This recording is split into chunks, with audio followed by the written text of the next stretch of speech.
The following is a presentation of Manatee Schools Television in association with TV production teachers and students.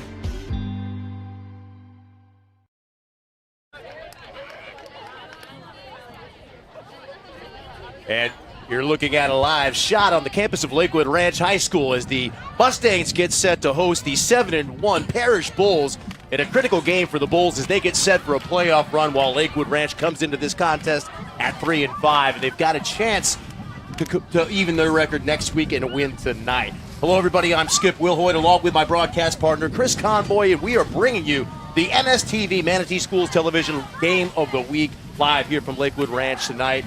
And, Coach, we've got ourselves a matchup that you would think has been a rivalry over the past couple of years with both teams being out east of the interstate, but yet this is only the second time they've played each other. Last year, a 35-0 victory for the Parrish Bulls. Lakewood Ranch looking to get a little bit of revenge. Are they going to be able to do it tonight? It's going to be a tall order. This is two programs, going in different directions, like you mentioned. Lakewood Ranch playing for pride, trying to save face, and try to play for that 500 record. Parrish, number 2 seed in their region right now, even though they won't be district champs probably. Although they still have a shot at that if Palmetto loses tonight to Leonard. But I think Palmetto will handle Leonard, and they'll be district champs, and Parrish will still get to host a game probably as a number 2 seed. So if they keep winning and maintain that seed, so for them, I would have to say that Coach Clark probably has the Parrish Bulls in playoff mode, treating every game here on out like a playoff game, so they can get that home game, in the playoffs. Lakewood Ranch, like you said, they got Bayshore next week, which is should be a winnable game, not an easy win, but it's a game they can compete in. They feel. And if they can pull out a victory here, they have a chance of going for a 500 record. It is the third year for head coach Dylan Clark at Parrish, and 7-3 in his first year, 9-1 last year, and it looks like he's building towards another 9-1 season this year. But they yet to get off the playoff schneid and get that playoff victory yet. And that's what they're looking for this year. So this game is going to be critical to stay focused and stay on task for that. And like we said, Lakewood Ranch looking to stay for that 500, stay alive for that 500 record. It's a tall order tonight.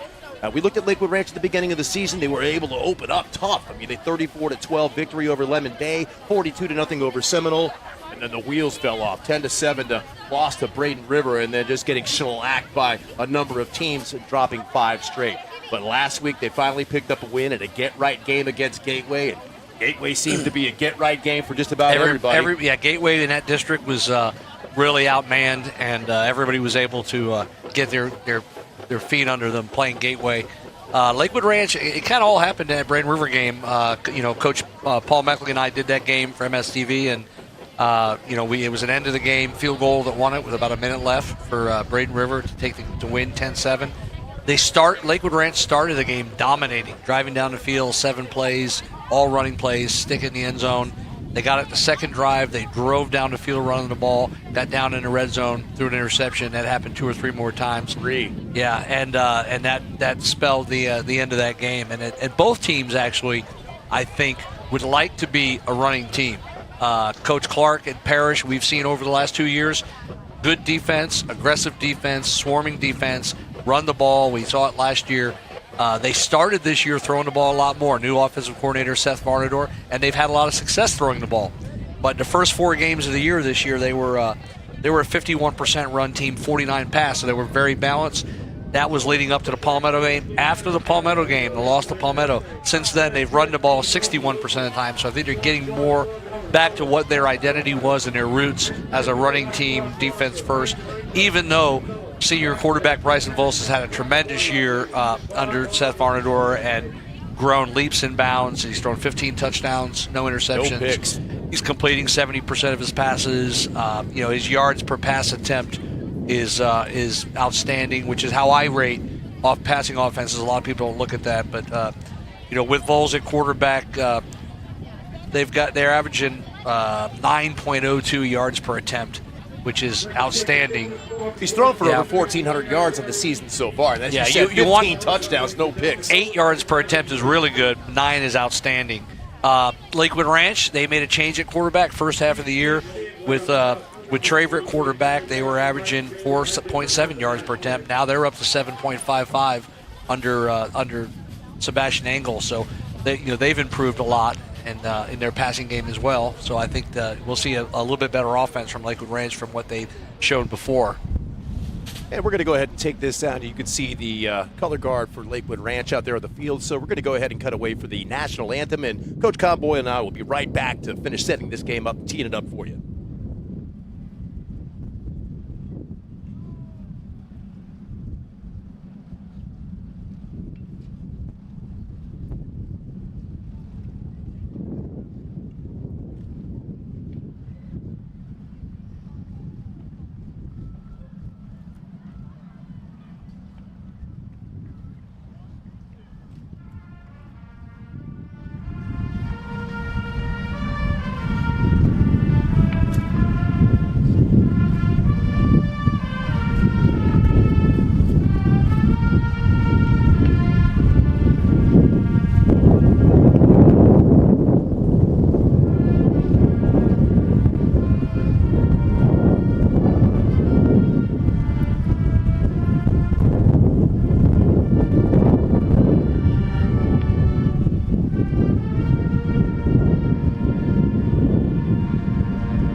Had an outstanding rendition as you see the sun setting on the East County, or west part of the county over there. What a shot. That beautiful is beautiful. Shot. And that's what you call the beauty shot, right, Skip? That's as we pan back here to Lakewood Ranch High Stadium. It's why we live here. It's why we stay here. Stuff like that.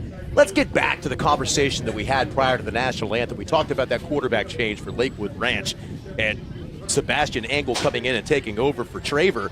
The big deal about that quarterback change, you look at the stats, they're all pretty even until you get to the interceptions.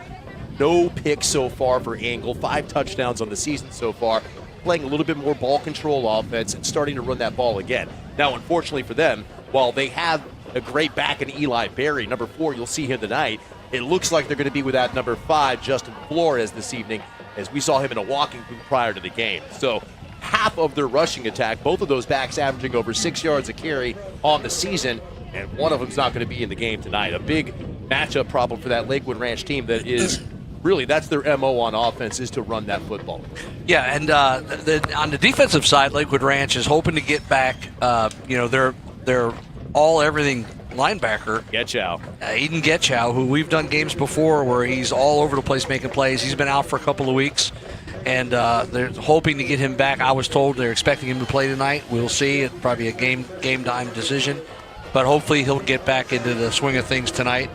And he'll be all over the place making tackles against a Parrish offense that, like we mentioned, can run and throw the ball this year with Bryson Vols, the senior quarterback, having a tremendous year.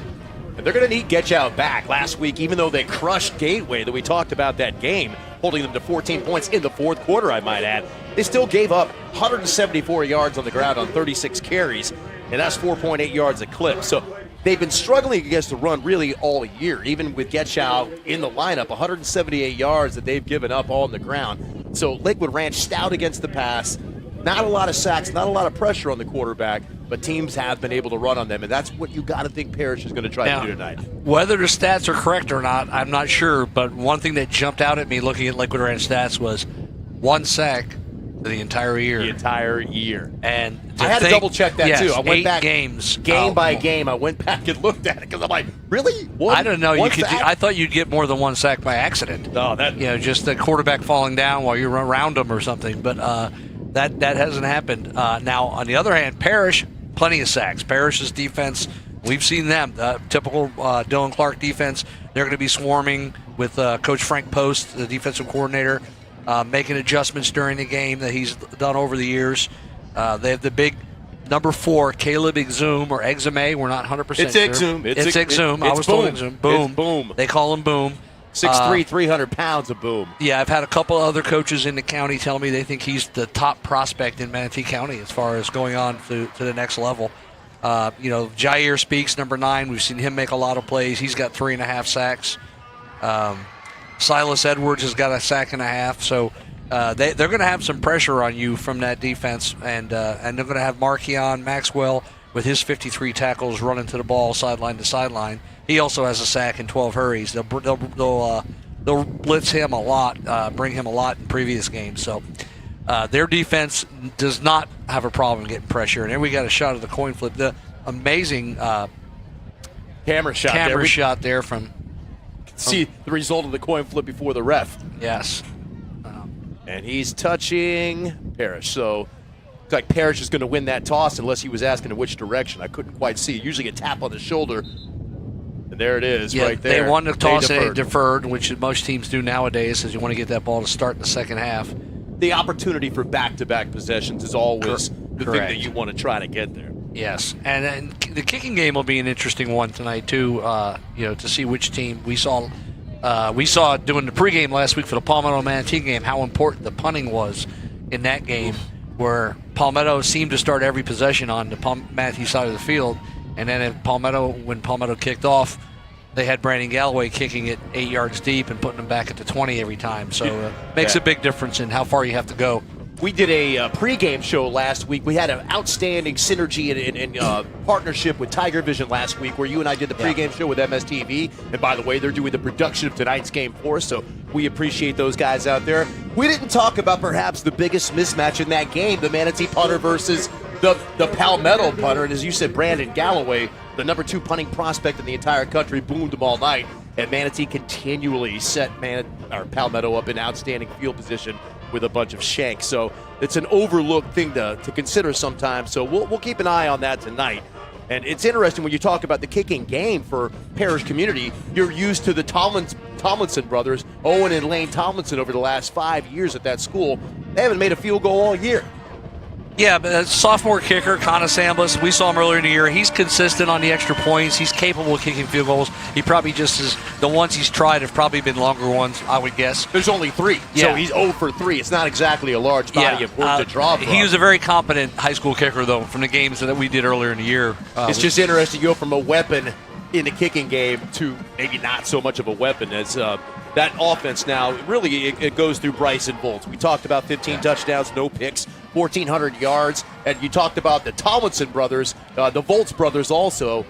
He took over for back-to-back quarterbacks. Back-to-back. So their dad was the offensive coordinator until this year, and Seth Varnador has stepped in, and Ed Vols has stepped back to just kind of watch his son his senior year. I think is probably enjoying it a little more, a little less stress just watching your son play than trying to coach him too. And he's having a tremendous year for it. So you got Connor Samblis will be kicking off the sophomore, and he does have 8 touchbacks, so he's got the leg to get in the end zone. He'll be kicking. It looks like he's going to have a crosswind, and really shouldn't affect it too much. It won't be into him. Might be quartering a little bit over his left shoulder. But if he gets a hold of one, he could get it in the end zone. And it's going to be Judah Galassier and number 12, Camarian Jones, 2 dangerous guys back to receive this kick. And here we go. That kickoff's going to easily travel into the end zone. So Sam Blees, you talked about his leg, and there it is on display. Going to start the Lakewood Ranch Mustangs out at their own 20-yard line to begin this game. Yeah, good kick, 6 yards deep. You mentioned Galassier, the number 31 for Lakewood Ranch on defense. He's been unbelievable this year in the games we've done. Breaking up passing attempts, interceptions, blocked field goals, returning the ball. He's a tremendous athlete, and look for him to make at least 1 or 2 big splash plays tonight. Yeah, the second tackler on that Lakewood Ranch defense and the leading interceptor as well. Also got a blocked field goal to his name. But right now it's the Mustangs on offense. First down and 10 from the 20-yard line. The Mustangs in black, Parrish Bulls in white. Yeah, Lakewood Ranch in their all black uniforms, blackout for senior night, I guess.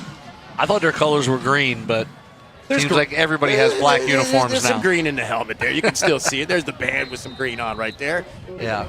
So it's going to be Sebastian Angle, number 18, starting this game at quarterback, as we talked about it. Behind him, number 4, Eli Berry. And we'll get to the starting lineup as that ball's on the ground to start things And it's off. a down again. And now Berry, that ball is out. And are they going to call him down, or is that a turnover? That's a turnover. It's a fumble. It is indeed the first play of the game. And that looked like just disaster from the very get-go as that ball came out twice. Yeah, number 90. Ty Baker. 97. 97, Ty Baker, the one of the recovery for the Bulls. And just like that, that ball's going to be spotted at the 18-yard line. There we can see it right there, the ball on the ground, and then just didn't get the mesh point. Yep, and that's exactly what Lakewood Ranch didn't want to happen here. To start off a low snap, they mishandled a handoff, and now you're given a short field, and they're going to be down, I predict, quickly. Already a tall task to be able to take Parrish out tonight. You don't want to start with a fumble on the opening play. Here we go, first down and 10, as we got trips now to the top of your screen. Look for Tricano out there, number 3. He's in a motion, man. That's going to be to 13, and that's Tricano right there. And Tricano's going to be driven out of bounds after a pickup of about 4 behind those 3 blockers on the outside. He's their primary weapon in the passing game. He's had some really good games this year. He's a very good athlete. Their leading receiver by far, 744 yards on the year, 6 touchdowns on 39 receptions. Second down now, and it looks like they only gave him a pickup of just over a yard on that, where that spotted. Looked like he got 4 on the carry, but that down marker's not 4 yards past the line of scrimmage. Nice penetration that time. And reversing his field is Jacoby Thomas, and Jacoby Thomas is going to be stood up after a pickup of maybe a yard. Yeah, it looked like they had it stopped. It was going to be a loss of, like you said, on penetration on the play, but he made a good cutback and able to get a yard out of it. So you got 3rd and 8 now. Take another look at this.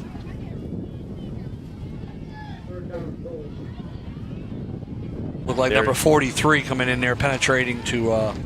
That's the new starting free safety, Julio Foley. Coming in to turn the play back, and he got a 3rd down here. So a big chance for this Lakewood Ranch defense if they can hold right here, minimize the bleeding to 3. And Thomas again on the carry. Nice job that time on defense.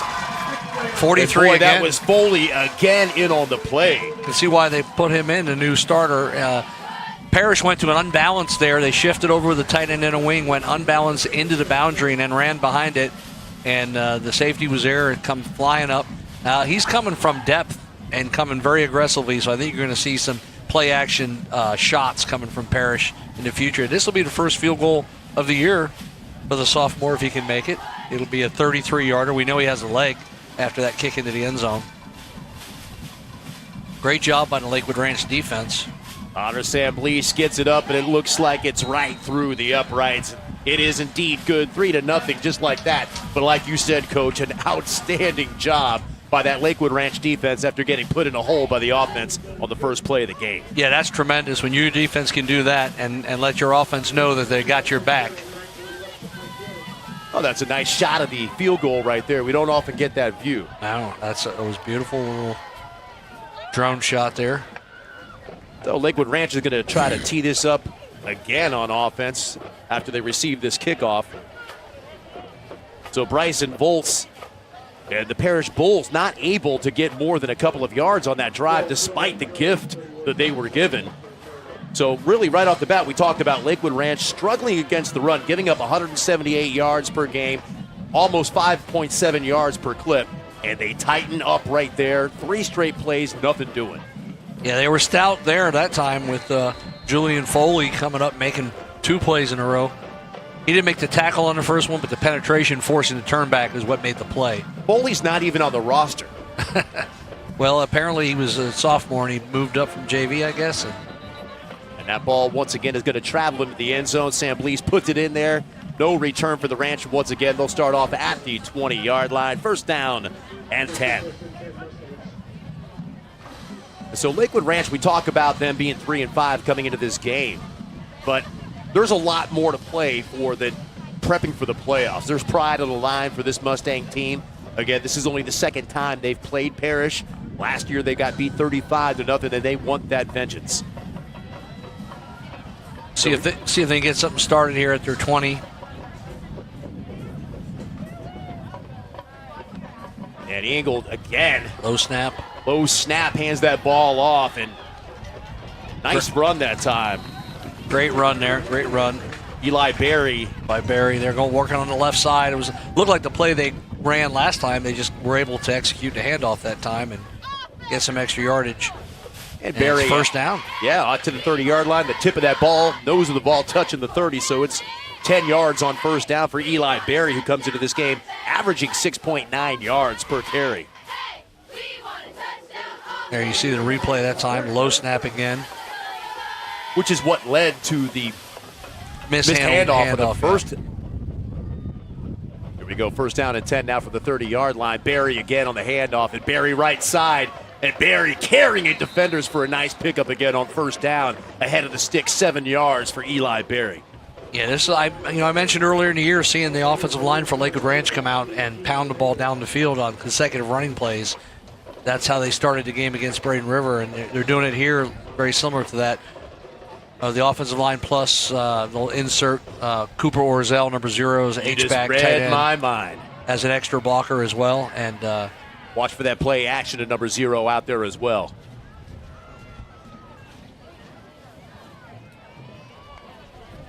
Handoff again, Berry, left side, and that time he's going to be stood up by that Parrish Bulls defense right at the 40-yard line. Still a pickup of almost 3 yards for Berry.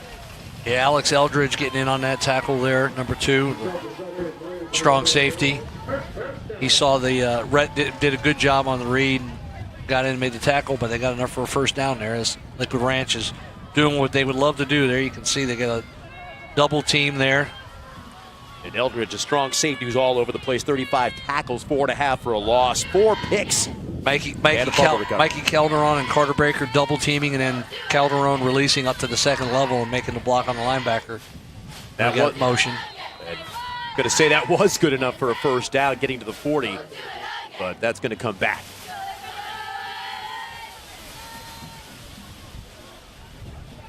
Unless they're going to claim the defense crossed first and caused them to move, but they're talking about it. Nope, it's going to be a false start.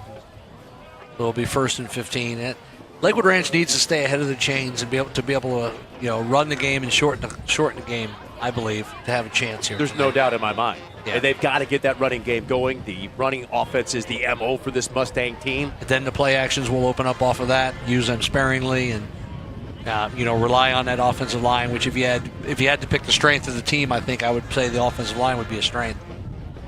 And with Parrish, they're giving up 4.58 yards per carry on the ground. Another low snap, and Berry's able to get the ball this time, and he stood up. Maybe a pickup of a yard on the play. They brought Alex Eldridge on a blitz when the motion went away from him, and he timed it up perfectly. It looked like he might have been a little early, but he was right there in the backfield and almost got there for the handoff. And you've got a 2nd and 14. Indeed, a pickup of a yard for Berry. Now we get behind the chains. This is the first time that we've seen the Lakewood Ranch offense really behind the chains underneath down and distance. And let's see what they've got in store on a 2nd down and 14 play. And it will be a throw. Engel got a man out in the flats. That ball is complete. And it looked like that was, again, Christian Sarmiento, 83 on the catch. There he is. Yeah, that was a nice throw and catch. And that was a small window. He stuck it in there. That was a good throw, thrown into the boundary from the hash mark. And that makes it a little bit more manageable situation here on 3rd down and 8 now for the Mustangs from the 42-yard line.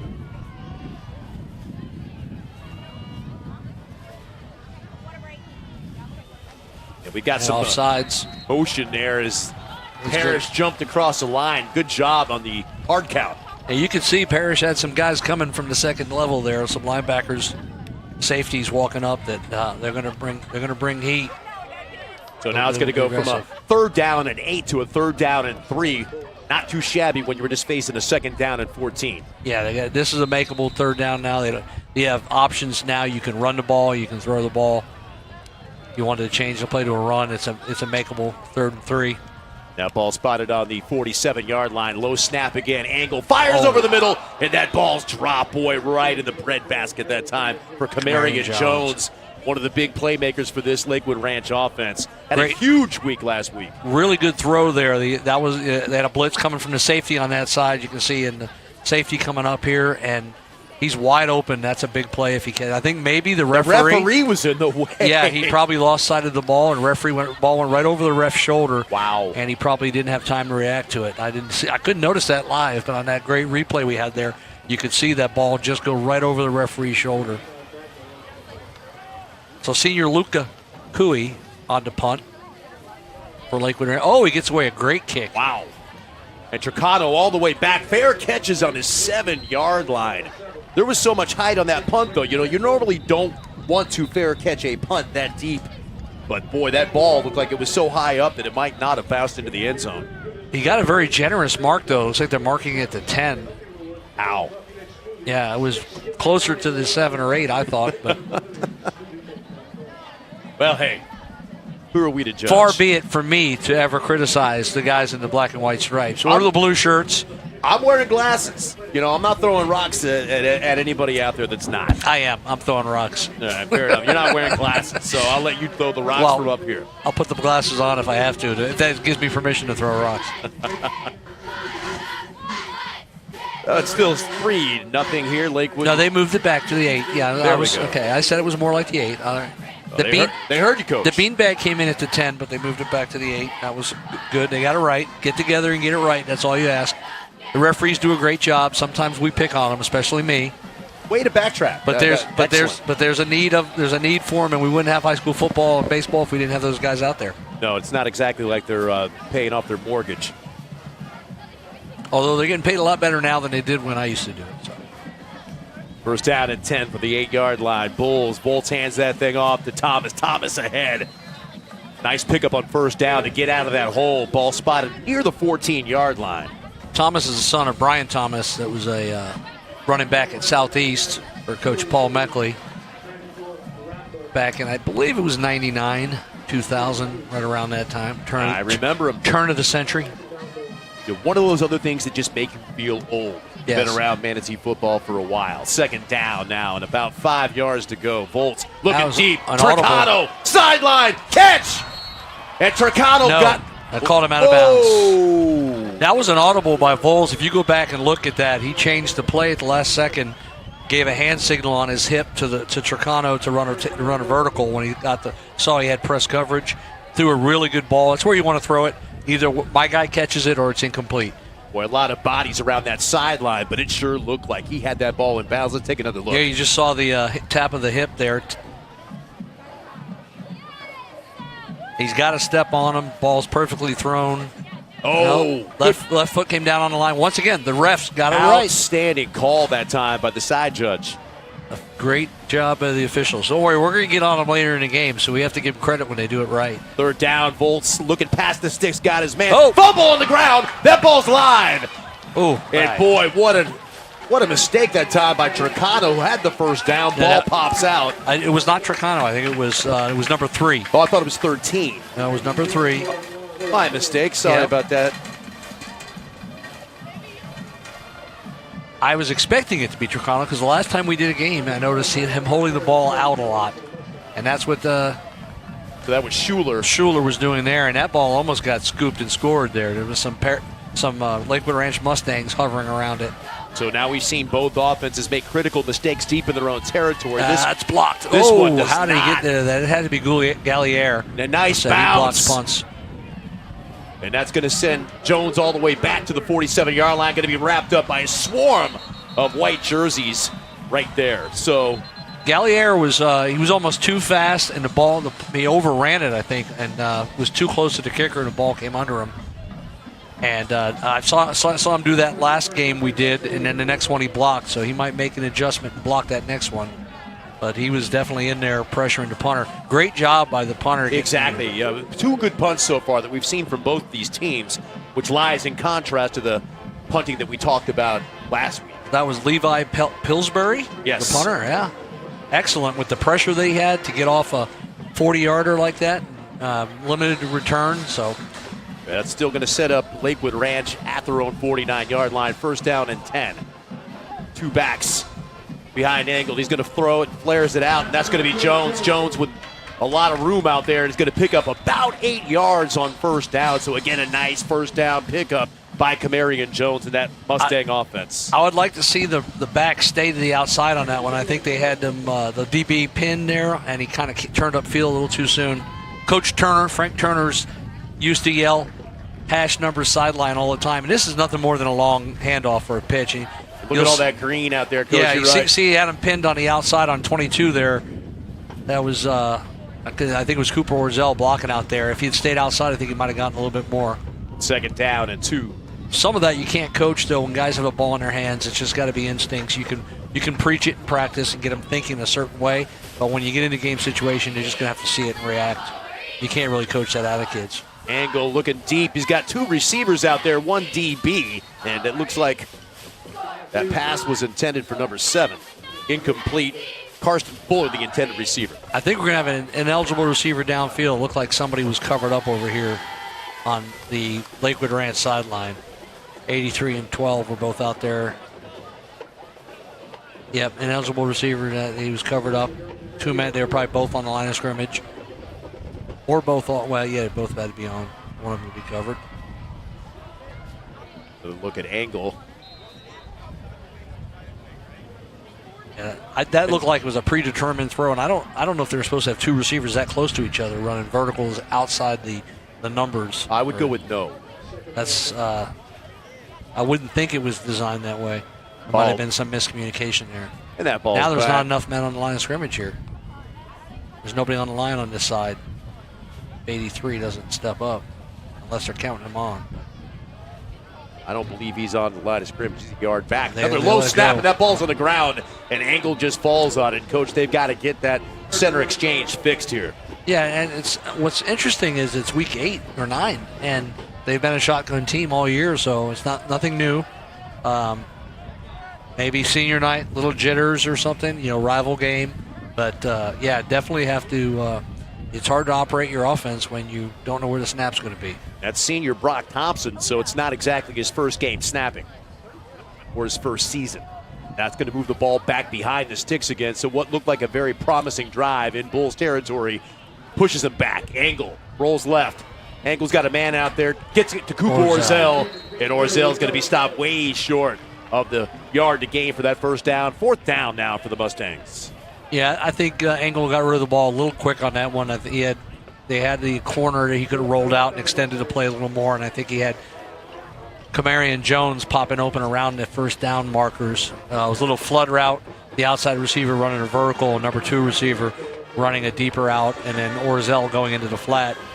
And he dropped it to Orzel right away, but I think he could have, considering the situation, 3rd and 9, extended a little longer.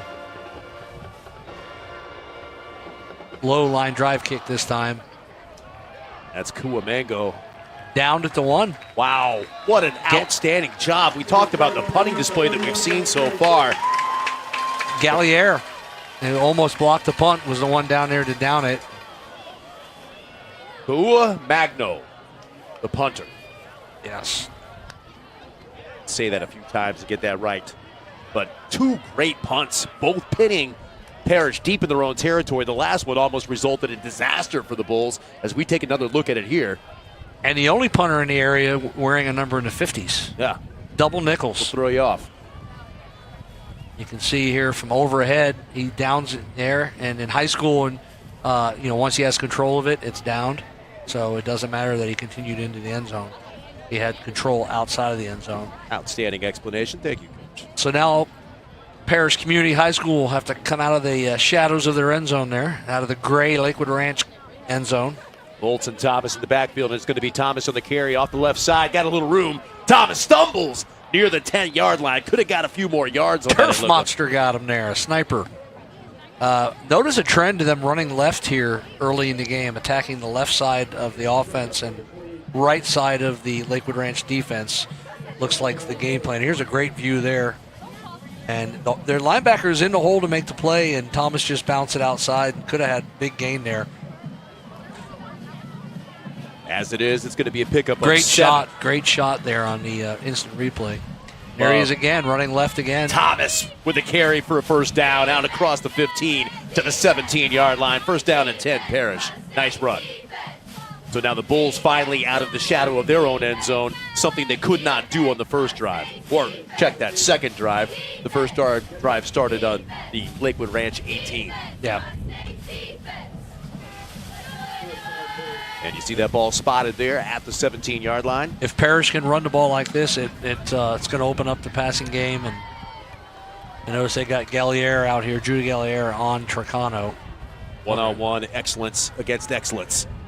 And gonna off again, run left Thomas cuts it back to the middle, and Thomas powers his way forward. Nice pickup again on first down, 6 yards for the running back, Jacoby Thomas. Yeah, that was 37 on the tackle, who used to be 50. That was the uniform change we got.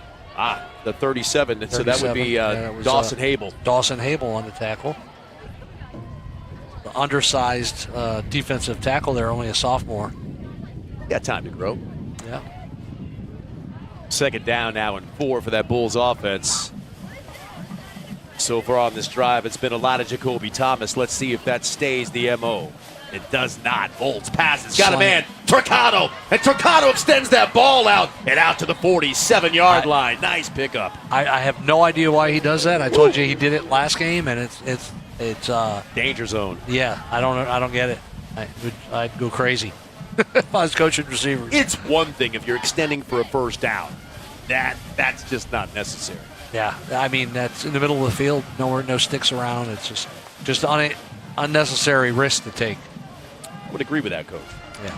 But nonetheless, it was an outstanding route, outstanding throw. It is. He's a tremendous athlete and very good receiver, but that's going to come back to hurt him. He's averaging 19 yards a catch, and that's going to keep that average right up there in that same neighborhood.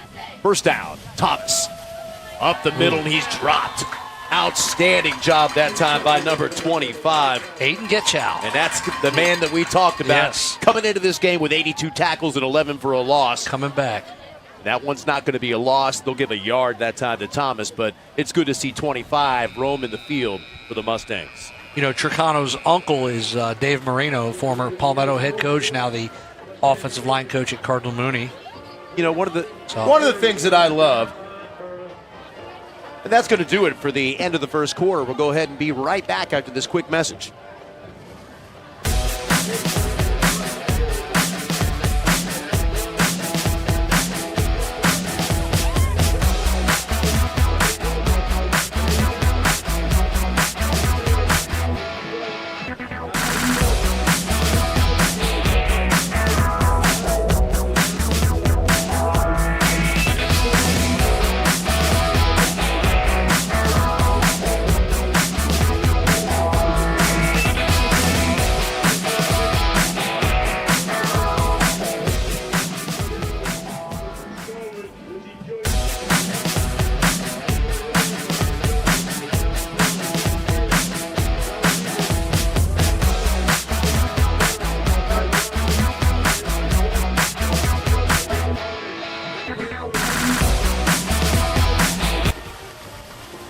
Welcome back to the start of the second quarter. Your score from Lakewood Ranch High School. It's the Parrish Bulls 3 and the Lakewood Ranch Mustangs nothing as we get set for the second quarter.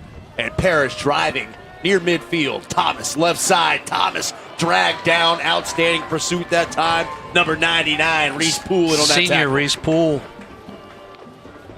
Good play there. He's got 21 tackles on the season, 4 tackles for loss. That's a big play there by the senior defensive end. Get another look at this. Good pursuit down the line that time by Eric Guimond as well. Nowhere to go. Yeah, there was no cutback that time because of the pursuit. 99. Reese Poole was there to set the edge, and then the pursuit was there to take away the cutback. And that's good defense Third by down. Lakewood Ranch. In a long 9 here for the Mustangs. Bolt's going to take off.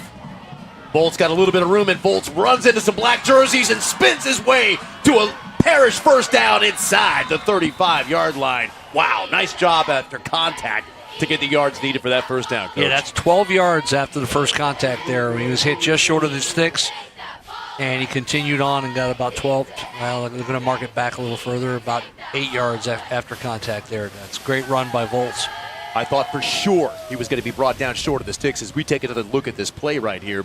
Bryson Volts, nice carry. Yeah, he's right here. He gets hit and spins out of it and keeps going. And he spins out of the tackle by not just Aiden Getchow, but also Judah Galassier, the two best defenders for the Lakewood Ranch Got a wide Mustangs. open. And Volts almost intercepted that time. Camarion Jones got his hand on that ball. He had number 3 wide open there for a touchdown going down the left sideline. And it looked like Volts wasn't really pressured that time. And Nathan Schuler wide open there going down that sideline. You see the replay here. He released, number 2 released.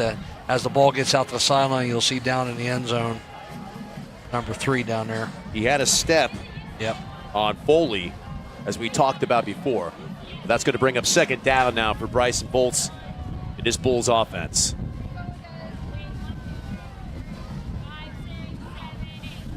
Fake the hand off to Thomas. Volts again in the air. That pass almost intercepted again. It looked like 31 out there for the... That'd be Gallier. That Gallier. Judah Gallier. But I don't know if it was him. I think it was 20 or 30. Whoever he is, he's got his shirt, 28. He's got his shirt tucked up underneath his shoulder pads illegally. And we can't see his number.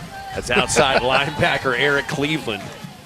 But Galassier, again, near the ball. You generally want to throw away from wherever 31 is at. Yeah. A little pressure coming that time. They sent Aiden Getchow on a blitz, and Volts got rid of the ball pretty quick because of the pressure. 3 receivers at the top of your screen, and Tricano split out to the bottom, and it joined then, and that's Tricano with a low ball. Good stop by once again, the Lakewood Ranch defense really stepping up today. This is the best I've seen this Lakewood Ranch defense, Mustang defense, look all year. It helps to get 25 back in the play, that's for sure. Yep. But you're right, Coach. This is a pretty good Bulls offense. It's fourth down. It looks like they're going to punt. Unless they're... From the 34. Whew. It's a long field goal, obviously, for a high school sophomore to make. Yeah, they're putting a punter in. They're going to punt it. I'm surprised they're not going for it, though, because... I would. You're in no man's land right here at the 34-yard line. The chance of them kicking it into the end zone is pretty good, and it goes, you only gain 14 yards on that. Lakewood Ranch doesn't even have anybody back. They're playing safe defense. Well, what do we got here? A little bit of a offsides, maybe?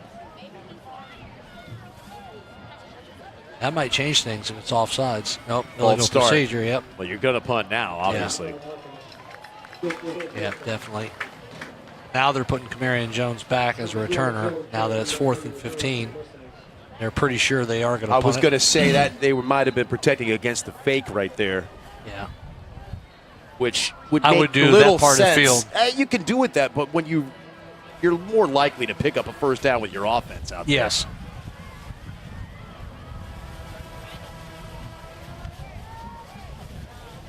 And so Pillsbury, really good, great kick. Pillsbury again. These punters are putting on a display out here tonight. That took a backwards bounce to the 5. It looks like is where they're going to spot that. So and down by number 2 for Parrish. Magno and Pillsbury have been the stars of this game so far. Both the punters for Lakewood Ranch and Parrish. Outstanding job. And so with 10:20 left to go in this second quarter, it's still a 3-0 game. And I'll tell you what, Coach, Lakewood Ranch is forcing this game to be played in Bulls territory for the most part. Yes, and that was Alex Eldridge down there to safety, senior safety down to down it. It's at the 5-yard line. That looked like one of those self-downing punts to me, where the ball just might bounced not back. have gone in anyway. Yeah, yeah, it was a good punt. So Lakewood Ranch going to start off deep in their own territory this time. Let's see if they can get out of the hole. This is the first time they've been bottled up deep in their own territory.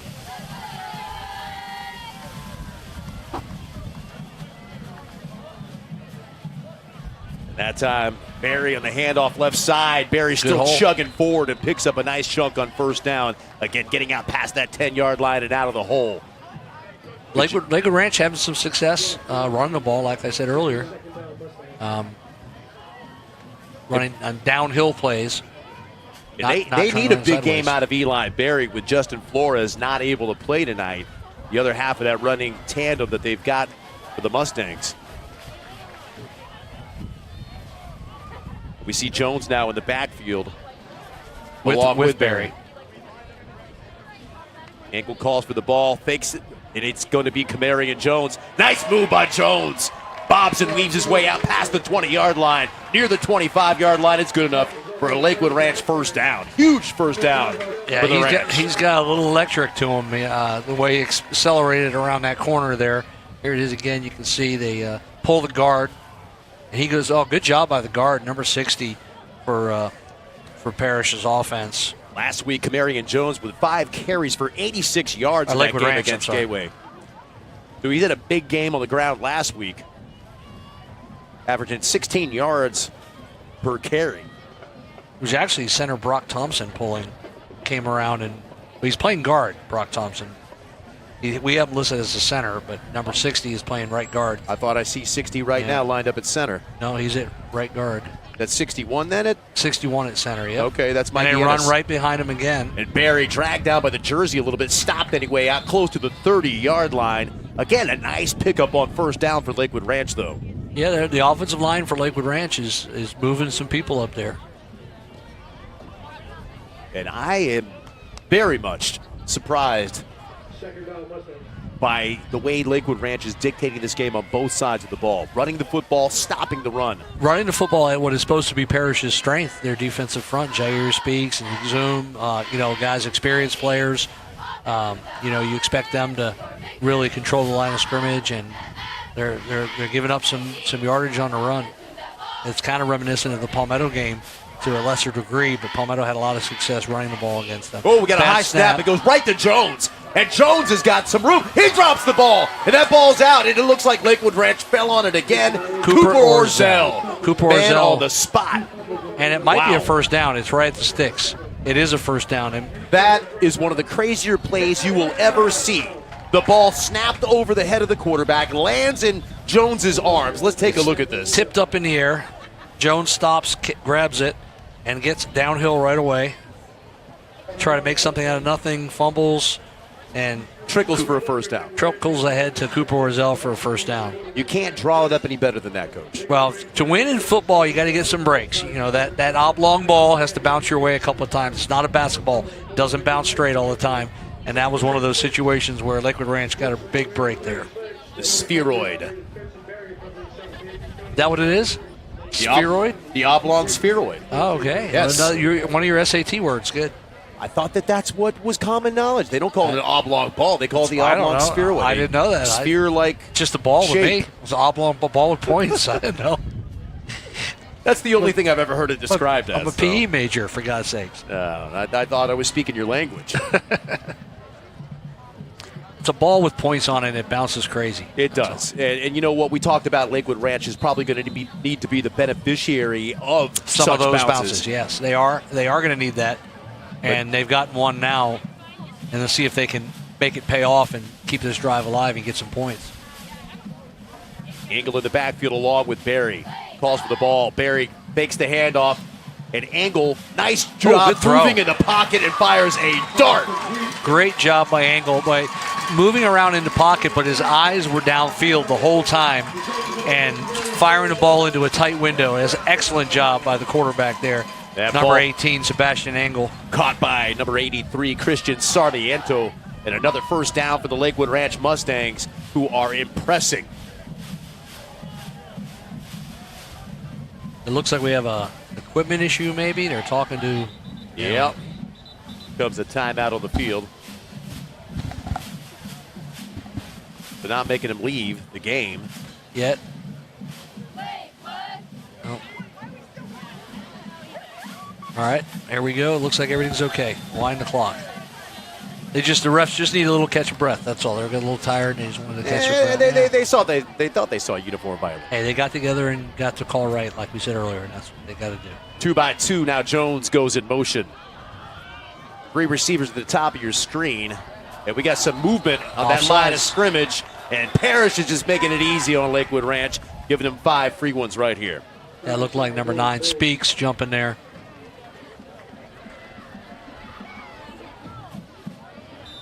And Lakewood Ranch has got this Parrish defense. It's an experienced senior. You don't expect that from him. They got him on their heels. They're bringing him over to the sideline, calm him down a little bit.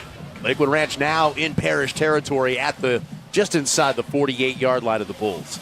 Nice drive going here for Lakewood Ranch. Started at their own 5-yard line. The same play they had called previously.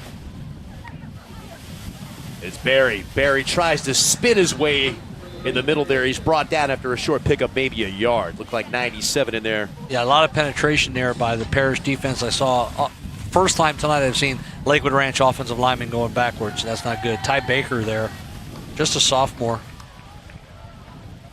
D lineman, good size. He's going to be a good player. He's already a good player. He's going to be an even better player, I think. That Parrish defense, they've been able to get a lot of guys to take the place of a lot of guys over the years. They've had some outstanding defenders in Parrish, and they just seem to have a rotation ready to move up every single year. Yeah, Coach Clark has a good program, the JV level and weight room. Everything he does, all the way down to his communication with media, is professional and 100%. Got to give a big thumbs up for that one. Done the right way. Barry, middle of the field. Barry tries to cut it left, but he's got enough for another Mustang first down. A little triple option there, which I like to see. Lakewood Ranch does run that. Tony DeMeo shotgun triple option here. You can see the pitch man back there. And there's Cooper Orzel inserting in there and getting a block. Yeah, they like to insert that H-back and get an extra blocker in there. He comes from the backside. They kick out with the guard. Cooper Orzel. It's basically a counter tray that the Washington Redskins ran back in the 80s with two men pulling. That case, it was the guard and the H-back, with the guard kicking out and the H-back turning up and going to the second level. Coach Parrish reaching deep into the playbook. Pitch out here to Jones. Jones with room. And Jones with a nice pickup before he's bottled up and still going inside the 30-yard line. And now he's stood up. They're going to spot that right at the 30.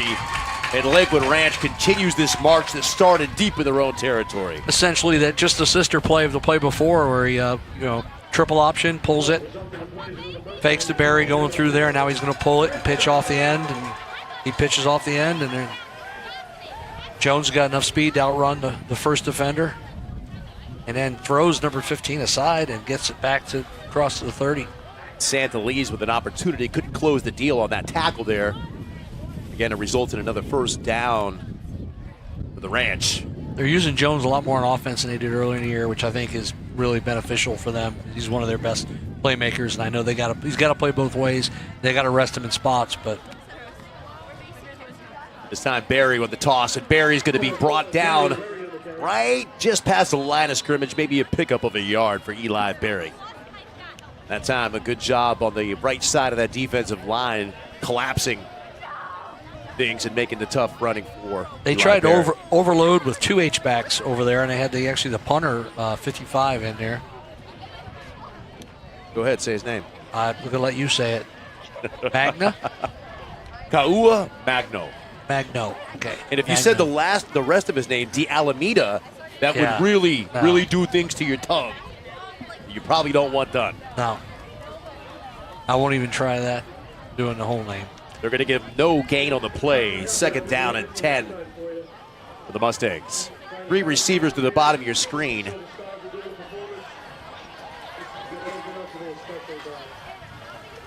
And Angle rolls right, and he fires deep. Got 2 men down there, and he overthrows both of them.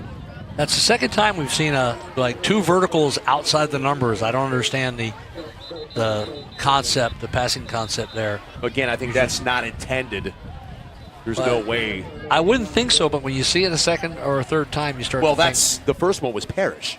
Oh, that was Parrish. Yeah. Okay. This one, they decided to oblige them to do the same. I think Engel could have gone down to check down there and gotten a nice gain. He wanted to take a shot at the end zone.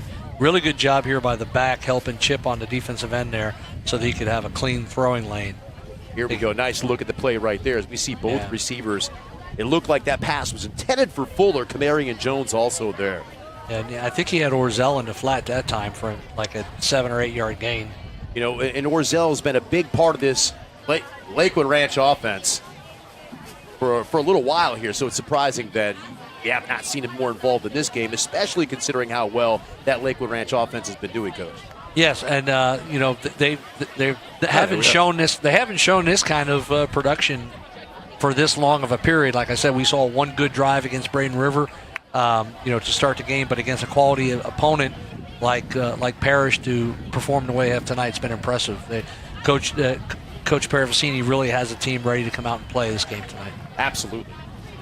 More so, like you said, than probably any game that we've seen. Yes. And when we talk about their victories at the beginning of the year, last week's victory against Gateway, not exactly dominant teams. No. This is an 8-1 Parrish team. That's playoff bound. Yeah. This is or 7-1, excuse me. Yeah, this is a Parrish team that's going to be probably hosting a playoff game and, will be favored in that game. So, Engel. It's impressive. Pressure off the top. Escapes it, and Engel's on the run off to the left side, and he gets popped and dropped.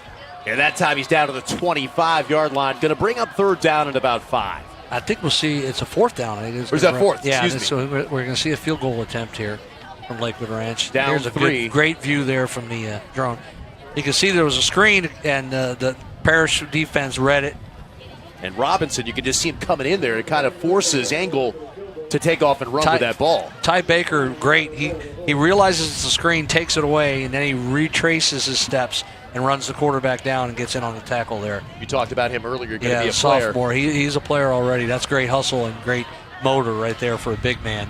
Snaps and a little Luka low. Cooey, it's a low kick, but it's right through the uprights. That's good. And Lakewood Ranch ties this game up with 2:29 left to go in the second quarter.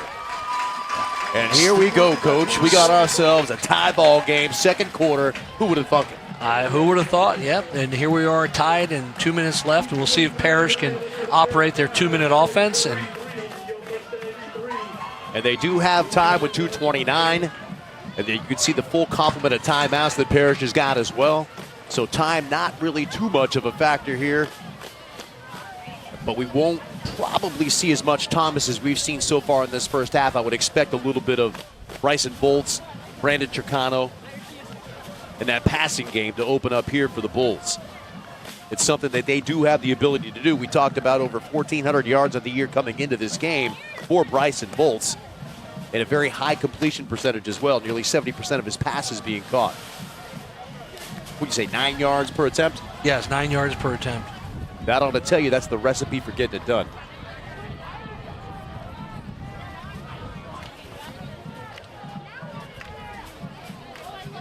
Now Parrish will try to put together a little 2-minute offense here. If they can get a return. Cooey kicking it off, number 29 for Lakewood Ranch. Tricano back deep for the Bulls. We know he's explosive. Seen that on his route running, and when he has the ball in his hands, he's very dangerous. That's going to be a short kickoff by Cooey. It's going to be returnable. And Tricano's got that ball, heads off, cuts it back to the middle, just outside Great the 20 coverage. where he's dropped. Good coverage there. Looks like 38. That's the one with his shirt tucked up underneath his shoulder pads. 28. 28's Eric Cleveland again, the outside linebacker. Yeah, good tackle down there. Hey, you're not a fan of that uniform violation. It's not allowed. I don't know what. I mean, the refs will send guys to the sideline over and over again for their knees being shown, and then allow that. So Your favorite. I've forgotten about the knees showing. Yeah. Well, they haven't done it tonight. So if you're going to let it go, let everything go. But I know that's not allowed. So you see other players doing it too. He's not the only one. If Parrish is going to get any points here, they've got a long way to go with that ball spotted at the 21-yard line. 3-3 the ball game right now. Yeah, it was funny. You said short kick. It went to the 1. You know, at some places it looked shorter. Yeah, that was a good kick. Yeah, but we're so used to seeing last week Brandon Galloway kicking it 9 yards deep, and then we expect that every kickoff. And that first down pass complete to Brandon Tricano. Good gain about there. 6 yards, maybe 5 on the pickup where they spot that ball just outside the 25-yard line. That's a good pickup on first down. I'd like to see him try to turn and get out of bounds on that in a 2-minute offense. I was going to say that clock is ticking. Yeah. Bolts again. Got enough for a first down here. That ball's caught. Alex, excuse me. That's 3. That's Nate Schuler again. Nate Schuler. And he got the first down, stops the clock temporarily until they get the chain set. Well, they got the chains going already, so it's 1:45. And counting. And they've got 3 timeouts left. Bolt's dangerous throw that time. Yeah, trying to throw from the hash mark out to the wide numbers. And That ball's in the air a long Jones. time, especially for a lefty trying to throw to his left. That big- takes a long time. You know, Kamarian Jones, one of those playmakers for the Mustangs, almost made the play of the game right there. That could have been a pick 6 right there. We talked about the break the Lakewood What Ranch got. What does that do to your play calling, Coach, if anything, right here? To me, it wouldn't affect it because it's only second down. I'm still going to be aggressive here. Throwing With a out minute patterns 38, maybe to the not, sideline. Maybe not outs to the wide. There's more like that. And that one caught Schuler again. again. Schuler. I'd use a With timeout short here. pass. You got to call one of your 3 timeouts, I would imagine, with 1:30 left to go. And they do just that. Yeah, they got to call a timeout there at 1:30. Take too long to get everybody back. You can't use them. Well, you can't bring them home with you. And the downside of that is it's third down, and third down at about 2. So calling a timeout here, if you don't get the conversion, you're giving Lakewood Ranch a little bit of time on the clock to do some magic with their offense. But as an offensive coordinator, I'm thinking we're trying to score. I'm not thinking that I'm giving up on third down. And that's what that would be. Letting the clock run would be the equivalent to admitting that you're not going to be able to move the ball. And I think they have a good chance to get a first down here. Well, that's why offensive coordinators are not the head coach, because the head coach would say, hey, you know what, let's push the brakes here a little bit, man. Not in this situation. It's a very manageable third down. Yeah, it's not 3rd and 10. If it's 3rd and 10, it's totally different. But you would think, Lakewood Ranch still has to play it like it's a 2-minute drill and expect passes. So, you should get a late box, and if you want to run it here and get a first down, the clock will stop, and you can line right up and have another play ready to go, which is probably what I would do. Third down and 2 to go for the Bulls. And it's going to be a keeper with Volts, and Volts has got a lot of room. Another spin move by Bryson Volts, and a big gainer inside Lakewood Ranch territory down to the 44. First down and 10. It not only is a spin move, it's a bulldozer move there on number 22 for Parrish. He's got a patent that. That's the second time he's done a spin bulldoze. Yes, he lowers the shoulder and plows him over, and like I said, they got right up and had another play call. Now they're going to throw. You get what you can and get out of bounds. Good play. That's what we want to see right there. Tricado, get up to the line of scrimmage. Boom. That's textbook 2-minute offense coming here from Seth Varnador and the Parrish offense with the senior quarterback calling the shots.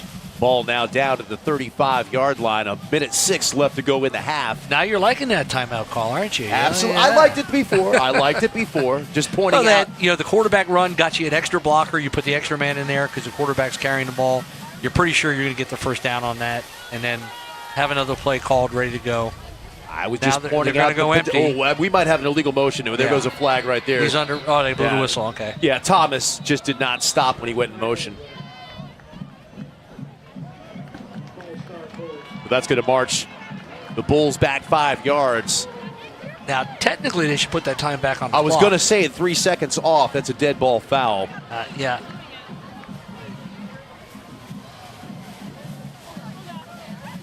Clock would not have been running. Went out of bounds and stopped the clock. I think they're talking about that right now. You can see right there at the bottom of your screen, the white hat and the black hat having a conversation, but they do not make a change on that clock. 1:03 is what we got, and that's what we're going to go with. Second down, 6. Bolts looking deep.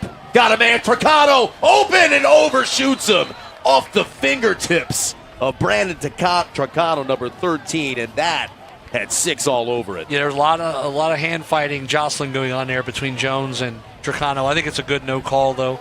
I think they're both kind of hand fighting there. It was a little hitch and go. There was a little stutter by Tricado, and there was some contact, but I don't think the ball was in the air yet. And then that kind of just disrupted the route enough that Bowles threw it a little long.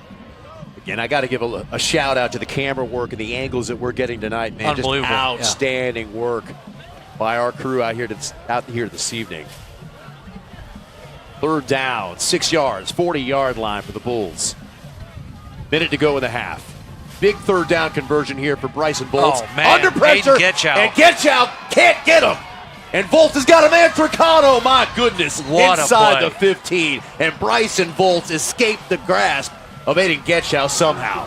Aiden Getchow drove a blocker back into the quarterback here. He comes on the blitz, he hits the running back, knocks him backwards, has him wrapped up, and then he gets away. They're lucky they didn't get a hold there. And then somehow Bowles finds Tricado downfield for a first down at the 15-yard line. Hey, look like he might have stayed in bounds even. And a great job by 13, just staying with the play and continuing to move to the sideline and giving his quarterback a chance. I don't know how he got out of that, but he did, and he was wide open. That's a tremendous play by Voles. And if you've never tried to play quarterback, you have no idea how hard that is. And He's Volz got him again in the end zone. Touchdown, Brandon Tricano. We don't see a signal yet. Now like a little sluggo, it looked like another double move there. I guess the touchdown was so obvious they didn't need to signal it, or I missed the signal, one of the two, but it's 6. Yeah. And wow, just like that, what looked like disaster on third down for the Bulls just 2 plays ago turns into magic. Here it is here. You can see puts air under the ball, perfectly thrown ball. You know, he's trying to throw that like probably 2-3 yards inside the cone, the back cone on that slot fade. And 3 plays ago, we saw him just barely overshoot Tricano off his fingertips. As Connor Samblice knocks that extra point through, we've got ourselves a 10-3 ball game with 44 ticks left on the clock still. Now, Lakewood Ranch not known as a passing offense here, but with 44 seconds, Coach, got to take a shot, right? Well, I think it depends on where you get the ball. I mean, if I'm starting at my 15-yard line, I'm probably going to just go, run the ball, run a draw, see if we pop it, and then if not, then we just take a knee and go into halftime. Down 7, probably better than most people expected for Lakewood Ranch. Remember, Parrish won the coin toss, and they elected to kick, and they'll get the ball first here in this second half. So so they can hold him here and get that two for one that you want to get when you do the defer. And I couldn't agree more with you about the field position. That's going to kind of dictate what you want to do here, but it also kind of increases the urgency, if you will, for Lakewood Ranch to maybe try to get some points on this board, knowing they get the ball. Yeah. Exactly. Do not want the ball down. You should have some. Your defense has been really good, except for that 2-minute drive. So you should have some confidence that your defense can slow down the Parrish attack. Line drive. Samblice is going to boot that ball, and it rolls to the 1. And it's picked up by Jones, and Jones off to the left side, still on his feet. Kamarian Jones out past the 30 return to the 34 with 35 seconds left on the clock. Nice run. Yeah, and I still even here, Jones is a little slow getting up. That's not good for Lakewood Ranch. He's been their primary playmaker tonight. Yeah. We get another look at that. It looks like maybe he got the wind knocked out. I was going to say, it looked like he came down on the ball when he got tackled, and maybe the way he's reacting, that could be it. And the way that nobody else seems too concerned. Or he kind of got hit in the nether regions. Nobody wants that experience. Whether it's the nether regions or whether it's the wind knocked out of you, it's horrible either way. Yeah. So his reaction didn't look like it was a joint injury, like a knee or an ankle, the way he was laying there when he went down. So hopefully it's just a wind thing, like you said. Yeah, we got a couple of trainers out there looking at him right now. Everybody's taking a knee out there on the field. And if you've never had that happen, have the wind knocked out of you, some people never have in their life. It's like you said, nobody wants that experience. No. It's frightening. Matter of fact, you can even throw the debate out there, which is worse. So it's no one wants either one of those things, and we're not trying to make light of this. We're hopeful that it was one of the two. He is sitting up now, so that's good. It looks like hopefully they're not looking at it. And taking the helmet off now, but he is sitting up. That's always a good sign. So Lakewood Ranch now, we figure they got to get to about, the 25 for field goal range. So they're going to need 40 yards of offense here in 35 seconds. So they are going to have to probably throw the ball. You don't need to necessarily force the ball downfield, though. You could throw some quick screens or flares and kind of maybe see if you break a play or two. And they've got all 3 timeouts as well. And if you want a big play on the offense, the guy you want to throw the ball to is the guy that's walking off the field right now with no helmet on, Kamarian Jones. Unfortunately, it looks like looks like the way they're holding him, he's holding his arm, and it might be his shoulder. That's not something that we wanted to see. No. Yeah, he does look in pain right there. That's number 12 is an absolute stud here tonight. And we hate to see him go out like this. He's definitely something wrong with his shoulder. So for Lakewood Ranch, not only does the task become taller with 35 seconds, the task becomes taller throughout the rest of the evening if Jones can't make it back into this ball game. Yeah, I just don't think we'll be seeing him coming back from his reaction. No, I don't want to speculate what that could be, but I've had that exact same experience. I know what happened to me. First down. That's Cooper Orzel finally touching the ball in a reception, and Orzel out of bounds at the 40-yard line. 30 seconds to go. That play took 5 seconds. I like the call, and I like the execution, and Orzel staying to the outside, getting outside that block, get what you can, get out of bounds, stop the clock. That was a good heads-up play there. Kind of soften that Bulls defense up underneath. So with Jones out of the ball game right now, you got to think that 0 is going to be the primary target for Engel. Engel drops back.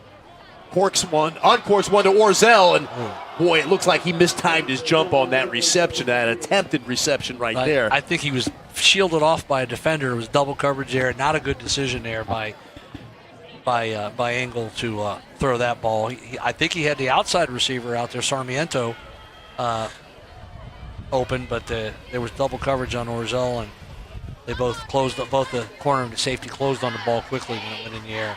Not sure if we'll get another look at that, but it did look like he had a chance if he maybe didn't jump quite as soon as he did. But nonetheless, it's going to be third down and about 4 yards to go for this Lakewood Ranch offense. 25 ticks to go in the half, and Engel's going to roll out left. Engel's got a receiver. Dangerous throw. Tried to get it to Sarmiento, and it's incomplete. And so the Mustangs are going to wind up with no points out of this attempted drive with 21 seconds left to go in the half. They're going to have to punt this thing back to Parrish. Yeah, and you're going to have dangerous Tricano back there returning the punt, so you got to hope that your punt team can get down there and cover. Take another look at this. Little contact there by Big Boom Exum. Got timeout by Parrish here. Now, 21 seconds left on the clock, and the clock was stopped. Not sure why Parrish is calling a timeout, but I would think. I would think since it's 4th and 4, they're probably trying to remind their guys that they might be trying to draw them off sides to get a first down, do some kind of crazy shift or something like that. I don't think they would go for it here, because if you don't get it, you're turning it over in field goal range almost. So. But I think it's a good coaching move by Coach Clark to do exactly what you just said. Anytime you're less than 5 yards, hey, get your guys out there, remind them, do not take the bait, do not jump, no hard counts. Yeah, and they have 2 timeouts left, so they still have one more if they get the ball in good field position and want to take a shot over the middle and call a timeout, try a field goal, they can do that. Smart call. Nice shot of that thumbnail moon right there. You can almost see craters in that camera. I heard we have 2 moons now. Have you heard that? What? We have a second moon now, apparently. Google it. I don't know what that's supposed to mean. Some asteroid is going to be our second moon. Oh, they almost blocked Another low punt that time. Will not be returned. And it is not returned, so it's an effective punt. That ball's going to be down to the 21. Galacier downs it to 21. I think 12 seconds. I would just go down on a knee here and go into halftime up 10-3. Don't run the ball. Don't hand it off. Just take a knee. They may try to run a draw or something like that. Yeah. I wouldn't do it. I'd be taking a knee with 12 seconds. But anything can. You start running a play, fumbles can happen, missed exchanges, a tackle comes into play here. I mean, it's you're inviting disaster where there's no one going to be there otherwise. Yeah, there's just no risk reward is not there. But nonetheless, we could talk about the Bulls leading this game 10-3. We expected the Bulls to come in here based on not just the record this year, but what we've seen out of that team offensively and defensively throughout the year. And there you go, taking that knee, Coach. But, man, what an impressive first half by the Lakewood Ranch Mustangs. Down 7, yes, but they have played their hearts out here on both sides of the football and unexpectedly really controlled and dictated the flow of this game early on. Yeah, very impressed with Lakewood Ranch's showing so far. Trying to do it in the second half without Jones is going to be a really, really tall order. And Parrish community, they're going to go in and make some adjustments, and they'll come out getting the ball first, ready to do something on offense. So I think we're going to know really quick whether or not Lakewood Ranch can hang in this game. We'll find out in just a little while here, but it's senior night tonight at Lakewood Ranch High School. We have no idea exactly what festivities are on the move here coming out onto the football field, but I think we're going to have the Parrish band out here at halftime, and then Lakewood Ranch band is after the game. that's a good guess, Coach. I do see the band coming out here. I see people with blue shirts pushing objects onto the field. So what we will do, out of massive respect for the bands, we will go ahead and be quiet. And, Stop talking. and band parents. And band massive parents. respect for the band parents. Absolutely. We got to let the band be heard. Let them enjoy it. They work hard, those band members. Yeah, so we're going to get up, exercise our legs a little bit, and we'll be back to set up that second half in just a little bit. Stay tuned.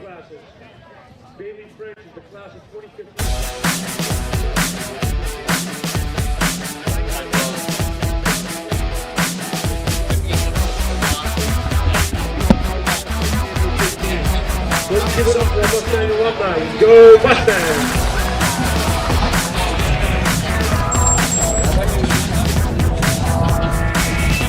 Next up, woman, the Silver Stars dance team.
Together, all of our little lights make the whole world glow.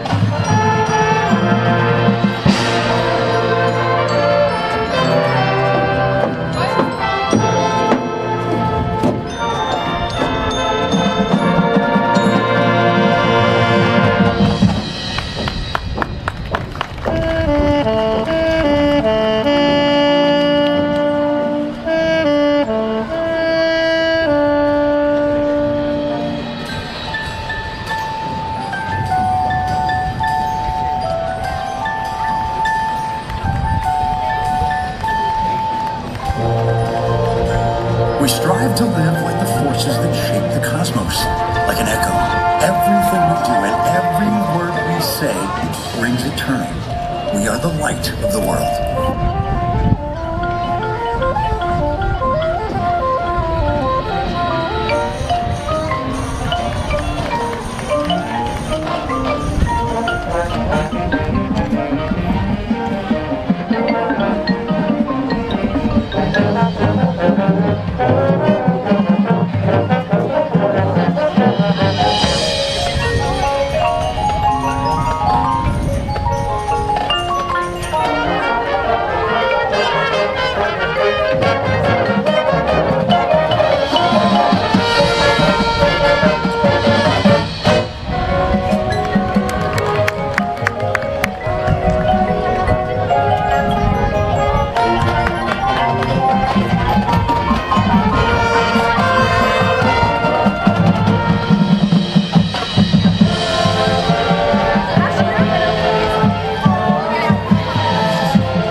round of applause. It's the Pride of Parrish marching band. I didn't get picked. I was like this whole time.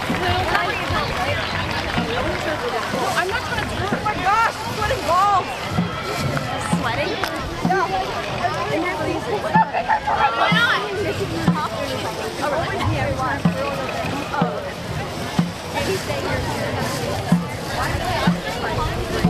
Finally. I just got my course there.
And the team's getting out here to warm up for the second half. A really good first half. Again, Coach Conboy, your score 10-3.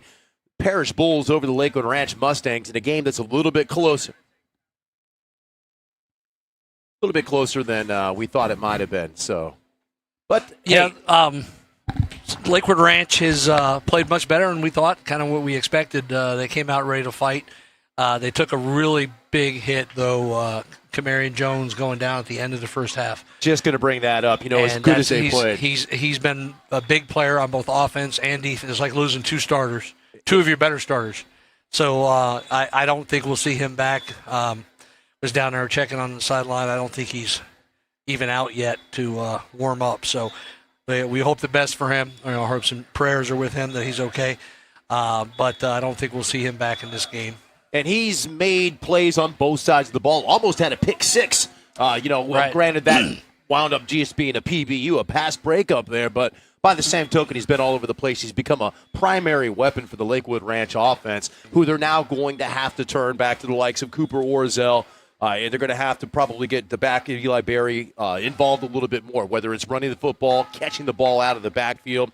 Christian Sarmiento, Fuller, those are the guys that are going to have to pick up the slack for Kamarian Jones being out. But again, it's just an impressive start to this football game for the first two quarters for this Lakewood Ranch Mustang team.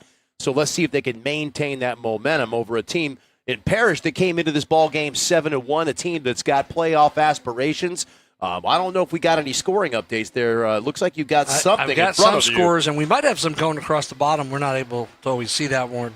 Not the Wisconsin-Oregon game, though, obviously. We're not looking at that. Any local scores that might impact fans here. We do have some. We have some scores. We have some glitches here, too. In the second quarter, it was Bayshore 13-6 over Gibbs. Yes. If we had that, your Bruins. Booker's up 41-0 over Why can't it be our Bruins? Because I'm not a graduate of Bayshore like you are. I just coached there. You coached not just there. You coached during one of their only winning seasons that they the only district championship. Still in the banners. The banner's still up in the rafters at Bayshore. So they're up over Gibbs. What was that Boca Ciega score? Boca Ciega's losing to Booker 41-0. That's we kind of saw that coming. Yeah. Looks like we're freezing up here. I did see a Palmetto 0, Leonard 0 score. I don't know if we have an update on that. Looks like Manatee's up 21-7 on Braden River in the first quarter. Southeast 12-6 over Northeast. We're getting them now on the bottom of the screen. Now that we're not watching the game, we can actually see the scores. They've probably been up there all along. We didn't notice it, Skip. But so a lot, not just in this game here tonight for Parrish, but that Palmetto Leonard score with all these teams vying for the district title. Lakewood Ranch also in that 6A11 district. However, they're not looking to claim any type of playoff spot here tonight. This is playing for pride, and so far so good for the Mustangs. Luca Cui is set to kick this thing off. Good kick.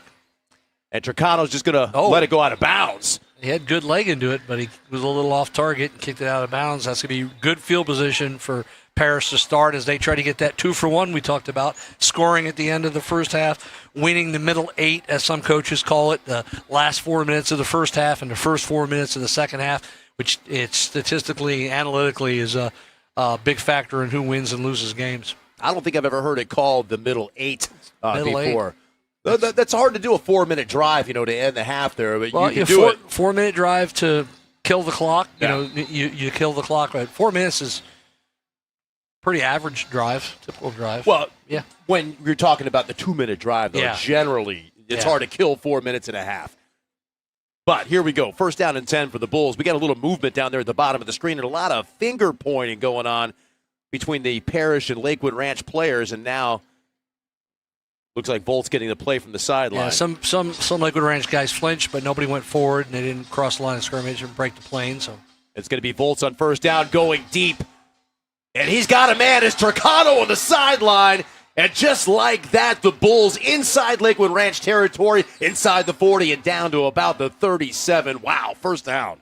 Yeah, they knew they had one-on-one coverage out there, and then they took the shot right there with Tricano and got the big play. Now they're down in Lakewood Ranch territory. And see, they had some pressure here coming. 22 for Parrish, for Lakewood Ranch defense in there in his face. And we get a wide shot there, and it's Galacier in coverage, so it's not even taking advantage of Kamari and Jones being out of the game in the secondary for the Ranch. That was against their best defenders. We got big Thomas here on the right side, makes another cut, and bounces it. And Thomas still going down the sideline. Jacoby Thomas inside the 20-yard line.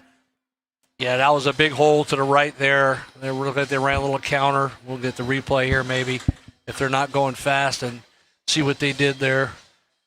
Yeah, you can see the H-back coming, guard pulls, H-back, and they end up pinning the end, and then Thomas bounces it all outside, which is what you should do when a guy gets pinned on a puller.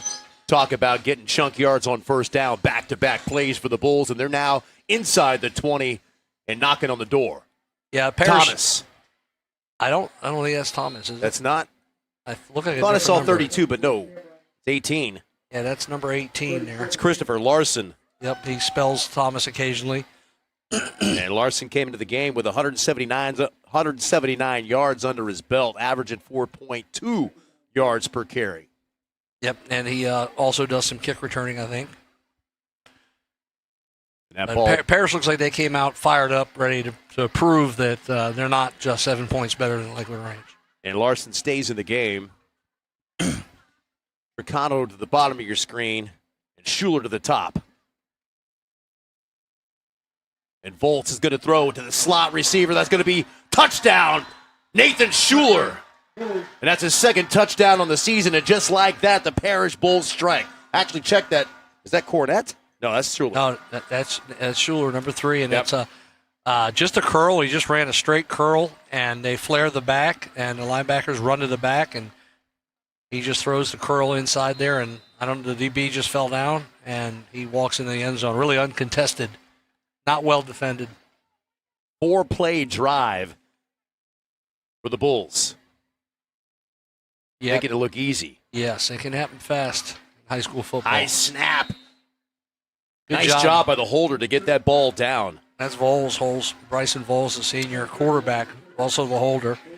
Good job getting that down for Connor Samblies to kick the extra point.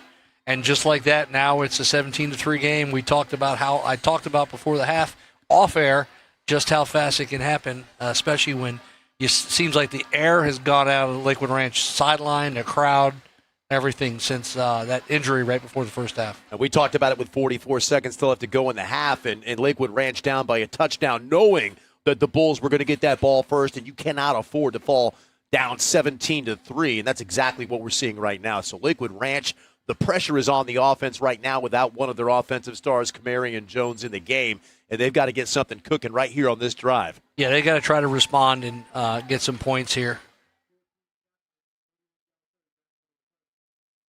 And Samblies getting set to kick this thing off, and Galassier back deep, and let's see who's taking Kamari and Jones' place as well.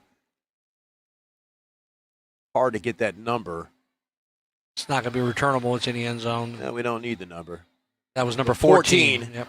So 14 is Remy Katzman, senior defensive back for the Mustangs. The Mustangs offense will come out to 20 and try to get some started here, and they need to get a drive and get some points, even if it's just a field goal, just to get some momentum back, bring some life into this crowd. The large, raucous crowd in the first half has gone totally silent here.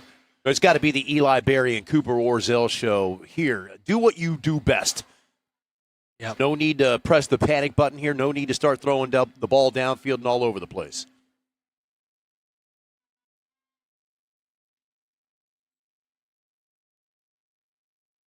Junior quarterback Sebastian Ingles got Orzel's sidecar left.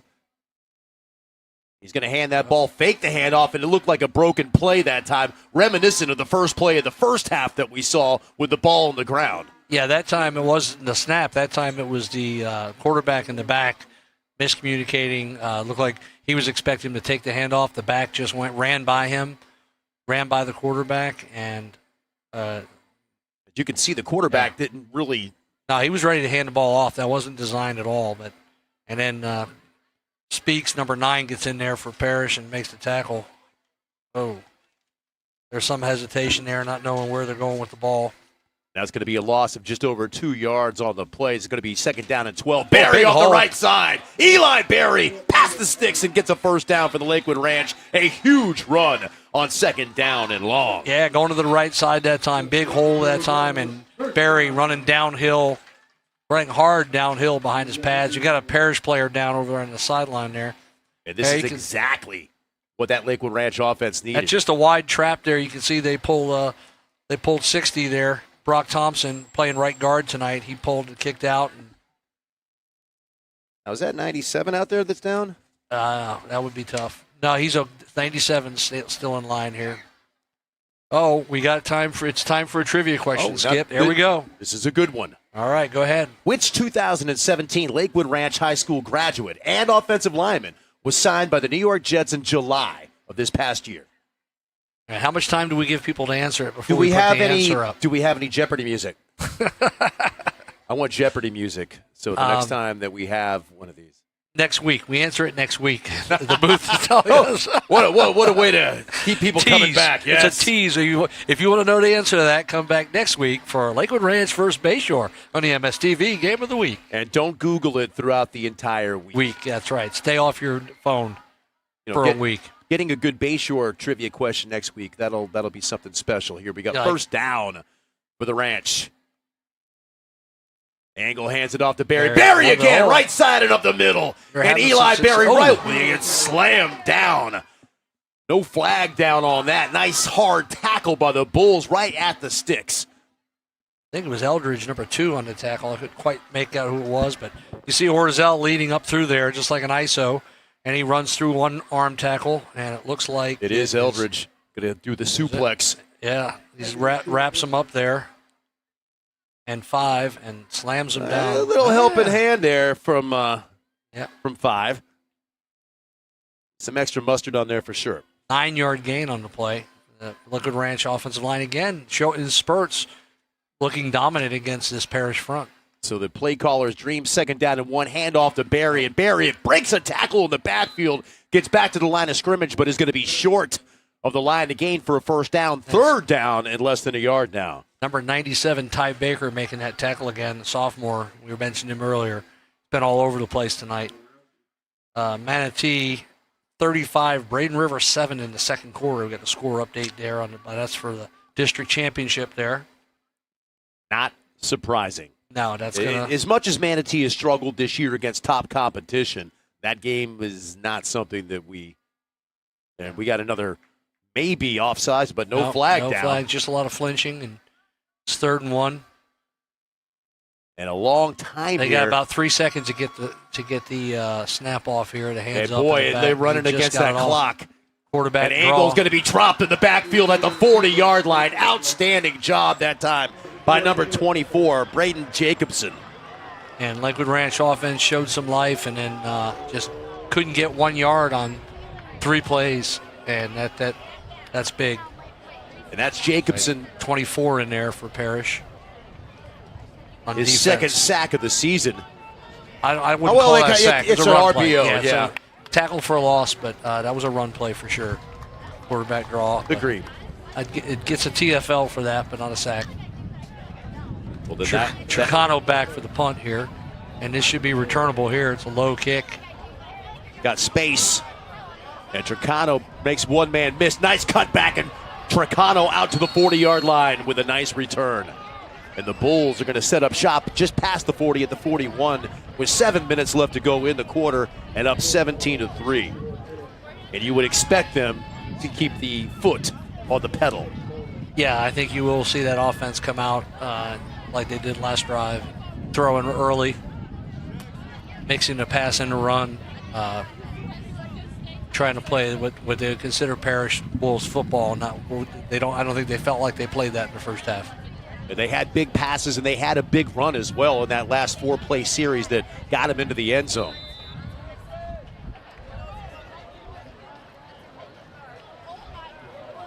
Jacoby Thomas set up next to Bryson Bolts in the backfield. Tight splits. Looks like a run all the way, but they're going to throw that ball on 1st down. Contact flag. And we're going to see a little bit of defensive pass interference. Yeah, interference on Galisaire there on the slant to Chicano. That's good on good. They're talking it over, and I think that everybody had the same call on that one. Flags came from all different directions. And I saw their heads all bobbing in unison.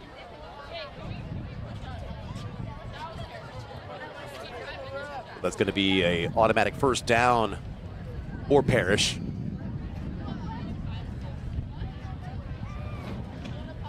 Take another look at that. Boom. It will be a 1st down. I don't think it's automatic. It's a 15-yard penalty. I think if it was 3rd and 20, you would be redo the down. It's not automatic, even on. I don't think so. Huh. My mind gets corrupted by watching the other NFL levels of and college, football so much. Even though I've been in the game here, you have been in longer than I have for 30 years. But yeah, and many times I'll hear people in the stands or even on the sidelines, coaches yell about a pass being uncatchable on an interference call in high school, and there's no such rule in high school. The ball's in the air and you hit a receiver, it's interference. Yeah, I learned. Doesn't matter if it's catchable or not. It's not like the NFL. A lot from you each week, Coach. It's one of the joys of being your broadcast partner. 1st down and 10 across midfield at the 45-yard line for the Parrish Bulls.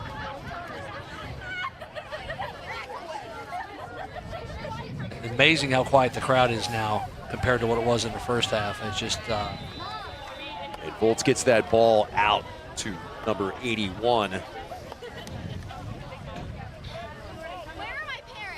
81 is Jose Rivera. First time we've had a chance to call his name tonight. Yeah, it looks like they're got a couple of different numbers out there now that we haven't seen a lot for the Parrish offense. Getting some other guys some reps. It looks like.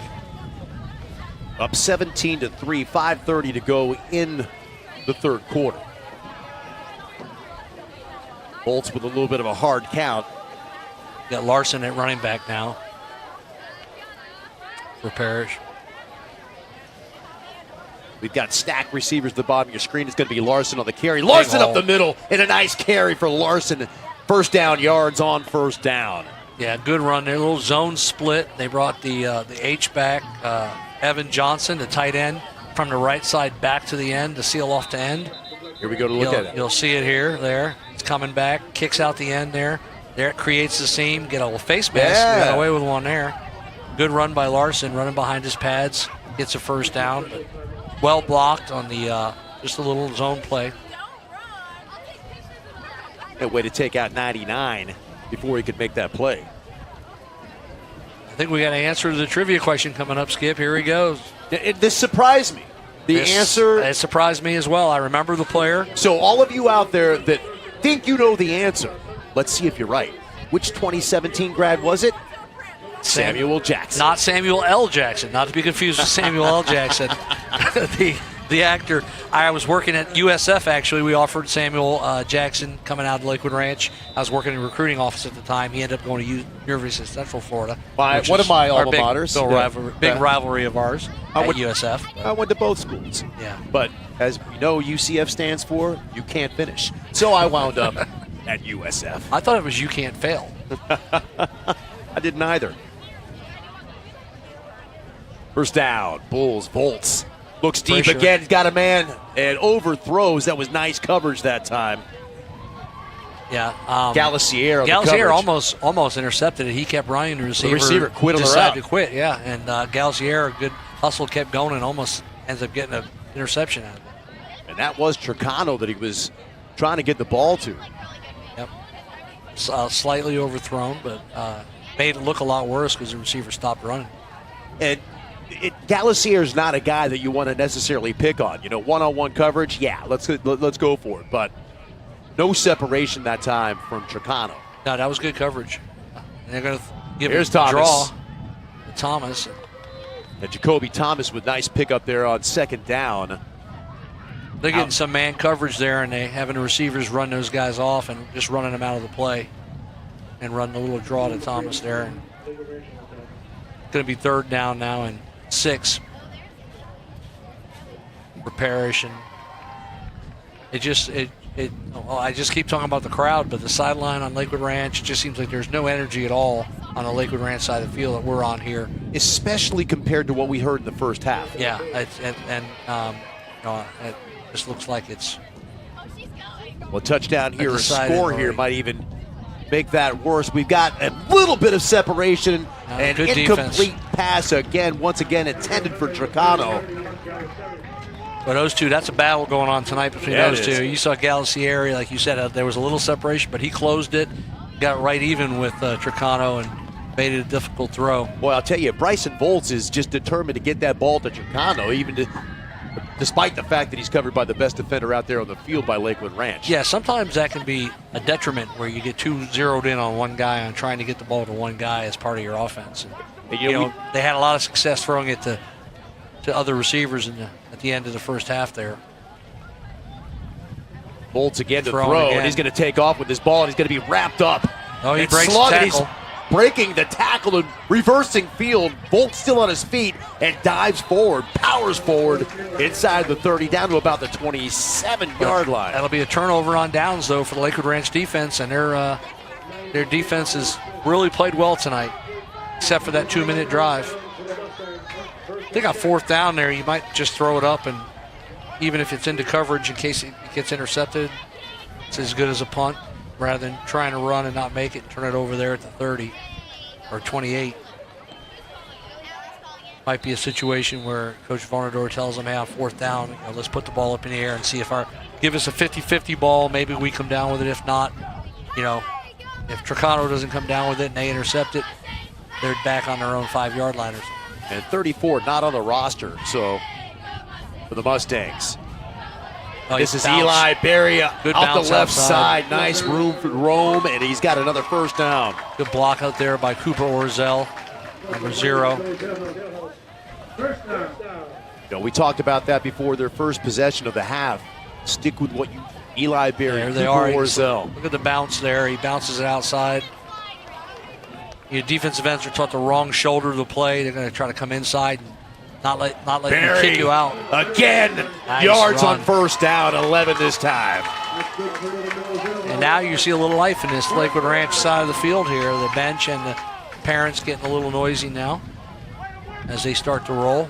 They're going to spot that ball inside the 43-yard line, so pick up about 13 that time by Eli Berry. Good First job. down on first down. Good job by Barry and the offensive line. There's Barry again, another hole. And again, Berry breaking through a positive yards on first down. And just like that, Lakewood Ranch inside the 35-yard line. Another 7 yards or 6 yards. Check that, 36-yard line for the Ranch. Second down and 3.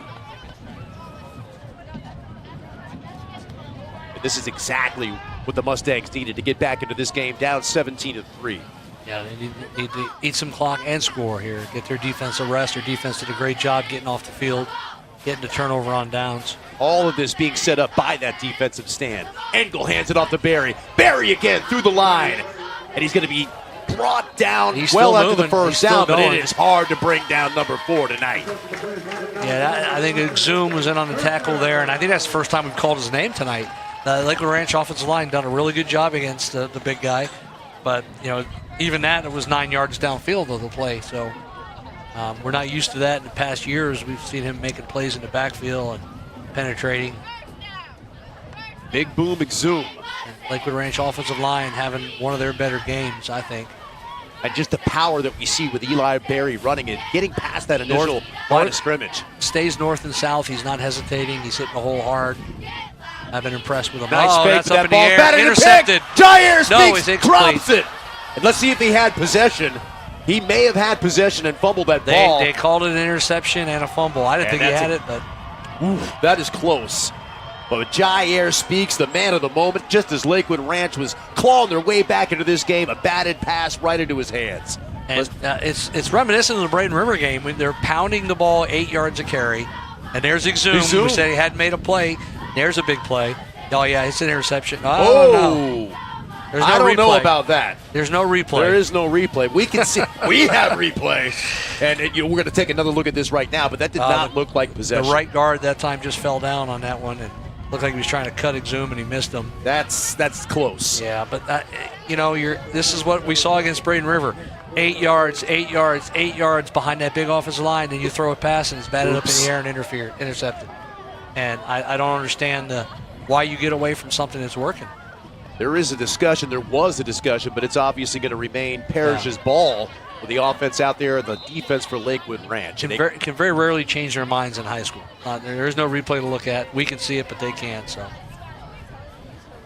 now Parrish comes right back and Thomas cuts it back into the middle and a nice pickup on first down of about 8 yards. Yeah, the offensive line of that's Parrish just there. Good push on the left side. It's just got to be a kick to the solar plexus of your Lakewood Ranch. Just moving the ball at will downfield behind outstanding running, outstanding blocking. I don't know who that guy Will is, but everybody runs at him. And they move the ball at will when they run at will. So they got to get him out, get Will out of the game. What if he's playing Will linebacker? Oh, okay. Yeah, they're running at will. 2nd and 2. Bulls hands that thing off to Thomas again, and Thomas has got that first down inside the 45-yard line of Lakewood Ranch. Clock now stopped at 1:11. I don't know how many times you can ask the Lakewood Ranch defense to go out there and stop this Parrish offense, without getting points on the board. It's just going to wear them down eventually, and I think that's what we're seeing now. Inside of a minute now in this third quarter. And see Jones is actually being tended to on the sideline here on the bench there. Got him. Yep. He's out of his uniform, so he will not be back in. There's Larson. And Larson's going to be stood up that time. We talked about that Lakewood Ranch defense on the last drive. Number 34 for Lakewood Ranch, making the hit. And 34 on our roster says Sebastian Engel. So I don't think that's him, but whoever he is, he's got fluorescent green shoes.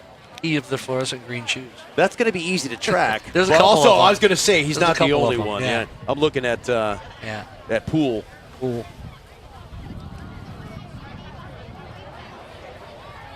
Well, there's some of the green back in the uniform that you were talking about. Yeah, Not it is exactly green. their color scheme green. I don't know what that is. Kelly green. But at least it's green. Forest green. At least it's green. I don't understand why. So as long as it's in the green family, you're right, like Oregon, you'll see them neon wear, green. They'll wear the neon green. They'll wear the dark forest green. They wear green and gold. Well, Oregon is a bird of a different color when you've got Nike that sponsors. It literally is a duck, so it is a bird of a different color. Right. Ducks come in all different colors. We're learning about wildlife tonight, Skip. This is great. Hey, we always say this is Manatee Schools Television. It's educational TV. We're even educating Jim Brockman up here in the press box, and he's been around so long, I didn't think he could be educated anymore. I educated him about free chicken tenders next door during halftime. That was nice. And go out in the flat there to Bolts. Schuler. And Schuler's going to be gang tackled after a pickup of maybe a couple of yards. Yep. That's quarter. And that's going to be the end of the third quarter. Here from Mustang Stadium on the campus of Lakewood Ranch High School, your score, the Parrish Bulls 17 and the Lakewood Ranch Mustangs 3. Now, we have no commercials this evening, so we're going to stay right here and just keep on keeping you company. Oh, There, we got a little shot right there. The stress box. Look at our There guys it down is. there. They They're got doing a great job. You guys need a few more screens down there so you can see what's going on, and a couple more buttons. It looks like something you see in the Pentagon. The war room in the Pentagon. How many of those screens showing something taking place in the Middle East right now? That's what I'm wondering. But if you're wondering about, the quality of the broadcast, and man, how did it get so good? That's how it got so good. Don't challenge Chad Burton to that, because he might be able to crack into one of those Pentagon feeds by the time this quarter's over. And there's some of our camera work out there. Again, just outstanding shots, outstanding replays, outstanding production coming from this crew tonight. Third down for the Bulls. 8 to go. Bolts got a man, Curl. and it's right at the sticks, and that's going to be caught. First down, and that's looks like it's Schuler. Schuler again, and that's the curl that they hit on down in the red zone, and he turned into a touchdown. Ball was a little low this time. He had to throw it in. Actually, it was a really good placement of that ball. Yeah. Put it where only Schuler could catch it. Yeah, he and wasn't get the first down. It wasn't as wide open as the last one, but he threw the ball, like you said, well placed. He was able to go down and make the catch. And Lakewood Ranch not able to get the stop there. Rack up a new set of downs for the Bulls. See some scores here. Venice is up 35-8 on Sarasota. Shocking. Manatee's up 38-14 on Braden River. They gave up another touchdown, but got a little flinched by the Lakewood Ranch receivers. No flag down. Check Screen. that Bulls, and that's Thomas. Thomas trying to make a man miss and juking his jive in his way for maybe a couple of yards out to about the 31-yard line. yeah, he had to stop to make the first guy miss, and then the pursuit for the Lakewood Ranch defensive line, if they realized it was a screen, got there. It was good hustle there. And they're going to mark that ball down at the 32-yard line. So second down There it and is. 8. 50, it's like 55 there, a punter. Playing defense, too. We saw him on offense earlier, and now he's playing defense. Magno de Alameda. Yeah. Multifaceted. When you wear 55 and you punt, you better play somewhere else too. It's true. Usually a linebacker. Bolts got a man. 81. That's 81. And we talked about him earlier. Jose Rivera. 2 catches for Rivera, and he's a guy we haven't seen in the stat lines much this year. Junior wide receiver getting some playing time here in the fourth quarter for the Bulls as they keep this drive alive down to the 20-yard line. First down and 10 for Parrish. Your Bayshore Bruins are up 19-6, Skip, at halftime. Go Bayshore. And we have, just to set the table for the MSTV broadcast next week, we've got ourselves another game right back here at the ranch between the Mustangs and the Bruins, and both of them. Bayshore is going to be looking to have a winning season. Well, Lakewood Ranch, it doesn't look like they're going to have much of that opportunity after this game. depending on what we can see right here out of the Bulls going for it all. Double coverage, and Galassier almost picked that off and ended that drive. That's an example we were talking about being too focused on trying to get the ball to one guy. That's exactly it, Coach. Not only was he double covered, he had ran out of bounds before he got to the end zone. He had been forced out of bounds. He was an ineligible receiver anyway. And they had a guy open on the curl he could have hit, and I think he was just a little too focused on trying to get the ball to 13 there. And that can happen. You got nobody else out in pattern. There's no space there. I mean, it's almost like he not just zeroing in on it, but there's nobody else running a route. And that's the kind of throw that right now he got away with against Lakewood Ranch, but in the second round or first round, the second round of the playoffs, that's probably going to be an interception if you make that mistake. This time it's a handoff to Thomas. Thomas with a little bit of room out there, but the Lakewood Ranch defense closes it quick. Yeah, it looked like he had a space to bounce to, but there was good pursuit there inside out. And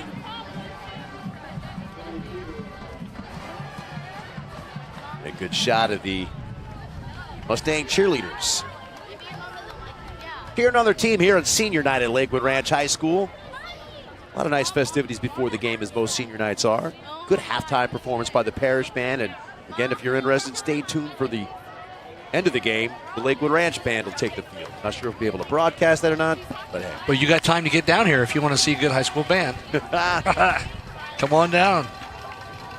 Dustin Dahlquist would love to have you, the principal of Lakewood Ranch. Third down, Bolt puts it up, and he's got his man, Tricano. Touchdown. Yeah, good nice coverage there. Again, but back shoulder throw.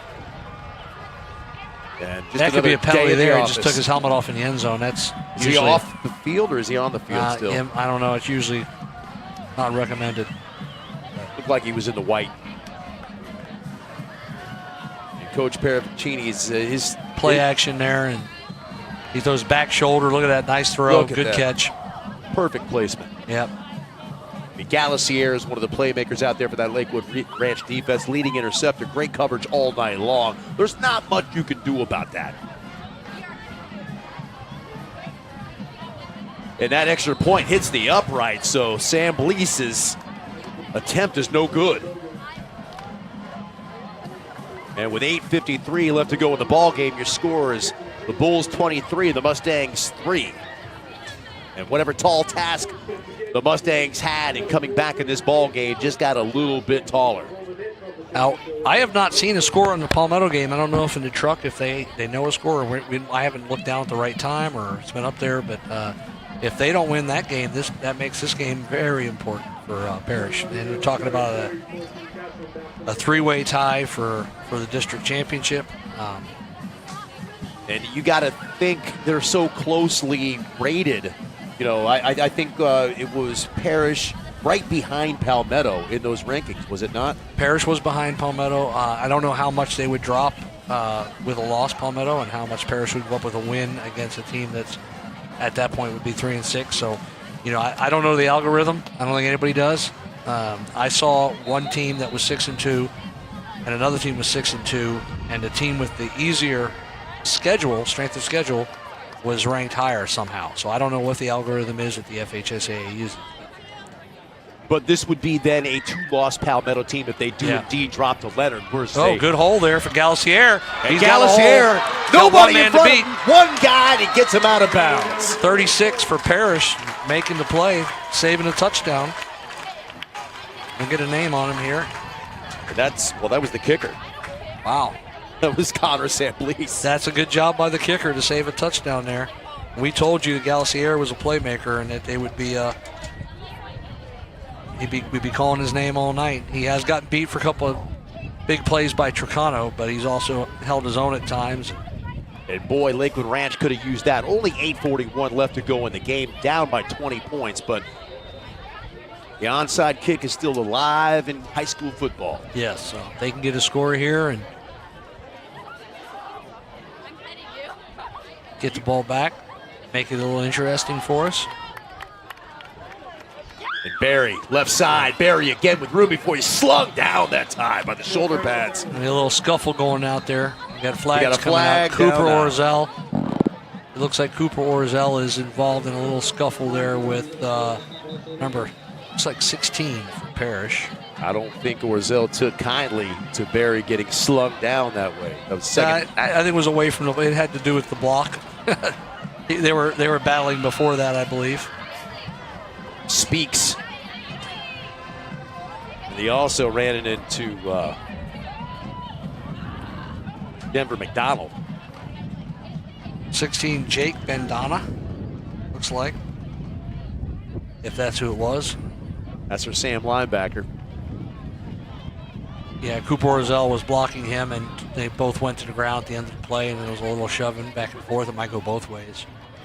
Got a personal foul on Parrish. All good. No, that's it.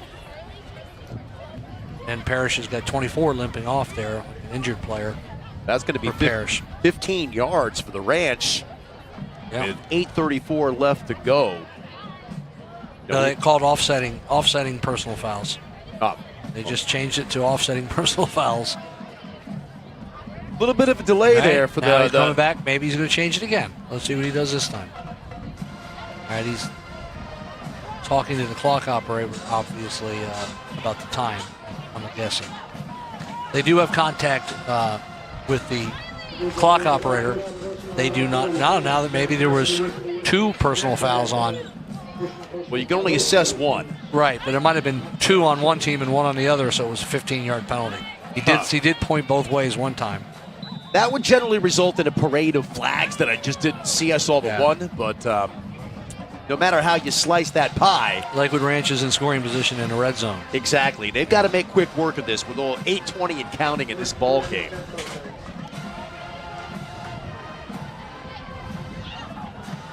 It's still doable for the Mustangs, but now we've got a stoppage on the field, referee's timeout. Clock is running. I think they're trying to address that after the penalty. Defensive penalty would stop the clock.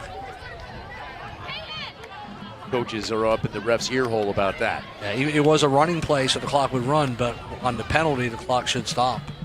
But they are not stopping it. They're not putting any time back on it. Well, it stopped now at 8:09. It was running once they put that ball and set it, but he's looking at the clock. Now he's coming over to talk to Coach Barabicini. Try to explain what's going on here. There's a nice close-up shot. I got you, Coach. I got you. Stop yelling at me, please. But if you're Lakewood Ranch, every second's going to count in this ball game. If you're going to make a comeback, need all the time you can get. They put it back to 8:20 now.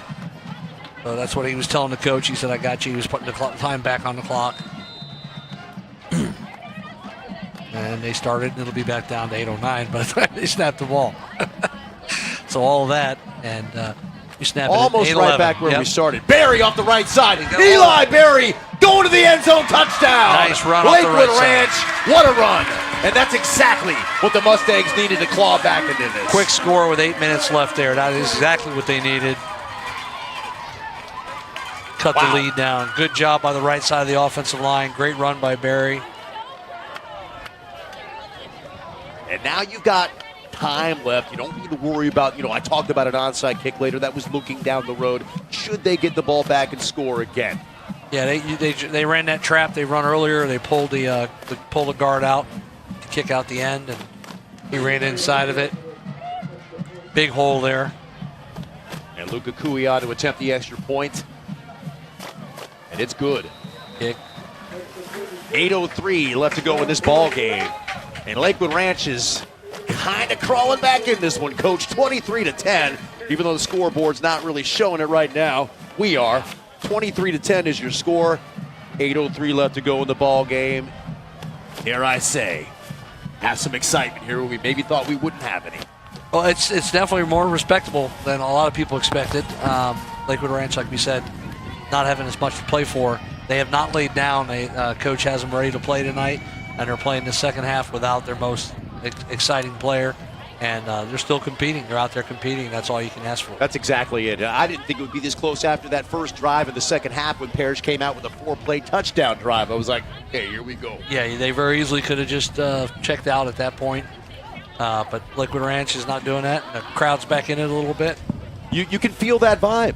As a Yeah. matter of fact, there was somebody on top of the press box just stomping their feet saying, let's go defense. And kind of a rallying call there. Well, the defense has answered the call most of the night tonight. They've been, pushed back on their heels a lot, been on the field a lot, but they've done a good job. And Luka Kua, who he said to kick this thing away. Onside. Oh. They did not. They tried to surprise onside where the kicker. I guess I was wrong. The onside was in play. Recovers it himself, and that's that. Now your defense really has to stop. That's the risk there. See, it's a good job by Lakewood Ranch is ready for it. He came up, our Parrish bobbled it a little bit, but he was aggressive and came and got the ball and gave him the ability to recover that fumble before anybody got there. You saw that ball kind of careen off of Schuler's hands. Was that Schuler? Is that who it was? That was Schuler. And I don't think it was a good hands team out there. It was a legitimate surprise onside. With 8 minutes to go in the ball game, it's not probably necessary for Lakewood Ranch to do, but a nice call. They're not down one score. They need to get 2 touchdowns, so I can see that. You really needed it back quick. And Thomas shakes a tackle, being pursued in the backfield. And he'll do good to get positive yards on that play. A lot of running for a pickup of 2. Yeah, he went about 40 yards on that. Running to the right and then backwards and back to the left and breaking tackles the whole way and ends up gaining a yard. Good pursuit. A lot of times you see the guy cut back like that, you get a clip or something like that, but they didn't have any of that. Oh, a little stunt there. Really good stunt there by Lakewood Ranch. I don't know if we can get that same replay over again. See 92. Carson Rathbun running a loop stunt there, a little run game stunt, and ran right into where the ball was going to be run. That's what caused Thomas to have to redirect and go back to the other side of the field. And Bolts is going to throw, and he's looking deep. He's got Turcano with a step, and Turcano's holding held on the play. Yeah. He was beat. Galassier was beat. He knew it, and he just reached out and grabbed him by the shoulder. In high school, smart play. That's 15 yards instead of a touchdown. He had run by everybody there. There's the pass interference call. 7:05 left to go with the ball game, and that's still a big penalty. It puts the Bulls deep into Lakewood Ranch territory. That ball should be spotted somewhere inside the 35. At the 35.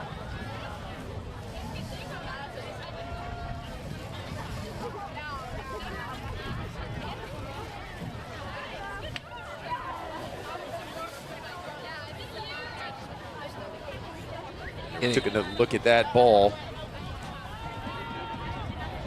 It's kind of surprising that Parrish throwing the ball, being aggressive there, stopping the clock with 7:05 left rather than burning it. But they are still keeping their foot on the pedal. Yeah, they'll throw in any situation. Earlier in the year when we had them. Larson on the carry. Yeah, Coach Varndorf will throw in any situation if that's what the numbers dictate. Pure analytics. Coach Meckley and I lament about the fact how we're dinosaurs. You get the lead, run the ball, run the clock out, get out of there with a win. That's not today's football, apparently. Well, we talked about you and he being dinosaurs. I won't bring that one back up, but it's still ingrained as common sense football. You got to burn the clock when you've got a lead. That's just the way I think about it. I'm not saying he's wrong. I mean, that resulted in a 15-yard penalty. The game's not played that way anymore. I just look at it as extra plays that your players don't need to play when you're trying to get ready for a playoff run.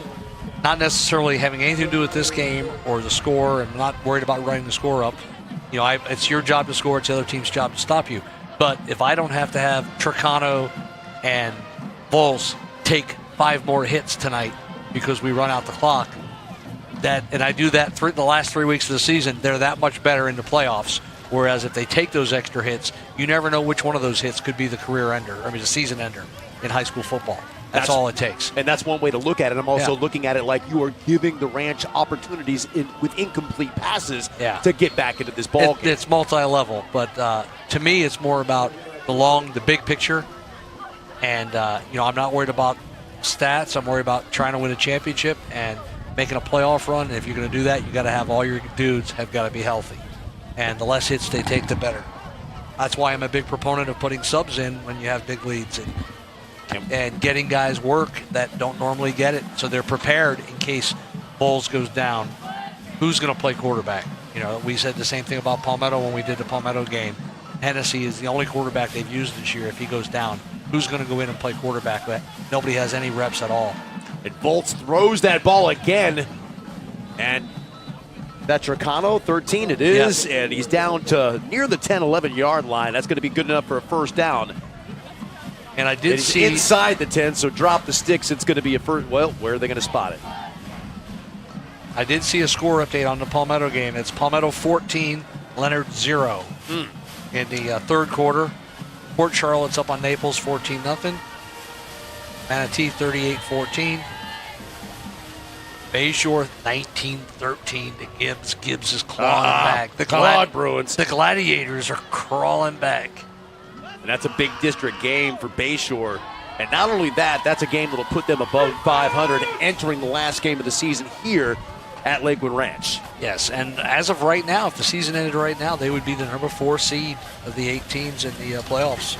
Ace Sanders getting the job done for the Bruins. Volts on the keeper off the left side. Volts has got some room inside the 5, and he's going to be dropped right there. Bryson Volts down to inside the 6-yard line. Got a Lakewood Ranch player down up at the top hash mark there. And the referees are going to stop the clock for that injury. Yeah, it looks like a lower body injury to Waze. 4:05 to go in the game. And Parrish, any points here, and it's going to pretty much put the nail in the Mustang coffin. Yeah, the nail is pretty much in the coffin if they just don't turn the ball over. I don't want to throw rocks at the call on the onside kick. It's understandable down 2 scores. But I think it's the only chance you had to win. If you're playing to win, you got to try it. I don't know about that, Coach. I would have kicked it off there, played defense. You get the ball back, then do the onside kick. Down. Their defense had been in it. Then you put their backs against the wall like that. It's easy to say in hindsight, it's always 2020. But that's what's put this Lakewood Ranch defense on their heels right here. Not to mention the stellar running that we just seen from Larson, Thomas, and then Bolts. I understand. I don't think it's a bad call. I understand it. I'm not saying it's a bad call. Especially when your offense is not explosive like Lakewood Ranch is. We had some offenses at Manatee where 8 minutes was a lot of time. We ran a hurry up. We get snaps off in 12 seconds and score a lot of points. 8 minutes is a lot of time. But when you run the type of offense that Lakewood Ranch has, 8 minutes is barely enough for 2 of your own drives. Not including the time you have to spend on defense trying to get the ball back. So I understand that play, that decision at that time. You're trying to win the game. And it was a surprise, whereas if you kick the onside kick later in the game, it would not be a surprise. Everyone in the world would know what you're going to do. And you could kick it deep and play defense and keep the game closer maybe. It may end up closer, for people to see when they look at the score on the paper. But Coach Parafazini's not playing to keep the game close. No, he's playing to win. Playing to win. And that was what he thought, and I would agree, was the best chance to win was get that surprise onside kick. Now with 8 minutes, you get a score, kick it off deep, hold them, you got a chance. But the surprise element makes me swing the argument back in your favor, is what I would say. Yeah, it's not like they lined up and telegraphed it yet. No, they did not. I'm going to shut my pie hole. Here's Volts on that handoff, and he just gets swarmed by the men in black. And we've got a timeout by Lakewood Ranch to stop that clock with 3:52 left to go. Third down and about 2 for the Parrish Bulls. And so Lakewood Ranch using their first timeout. And so if you're Parrish, have you gotten to the point now, regardless of analytics, where you want to burn clock, force them to use your last couple of timeouts here? Now, it is a 13-point game, so a field goal here makes it a 3-score game. Yeah, I'd kick the field goal if it were me. I have a feeling they won't. Again, dinosaur thinking? Is that yes. Is this dinosaur thinking? Dinosaur thinking. Then I think I'm like you and Coach Neckley. I think I'm also a dinosaur. If you kick a field goal here, the game's over. It's pretty much over anyway. But you kick a field goal, the game's over. It's over. Now, somebody might argue, well, what about the block field? Well, you could get interception. You could get interception for a touchdown too, or get one of your guys hurt on a sack. But Judah Galassier does have a blocked field goal this year. They run it again. And they're not going to get it, but they're going to get enough maybe for that first down. All right, it's going to be a 4th and 1 here. And once again, here we are live. How we doing? Hey, we do well, thank you. So it is going to be 4th down and 1, and Lakewood Ranch is going to be in a position here to maybe get that ball back.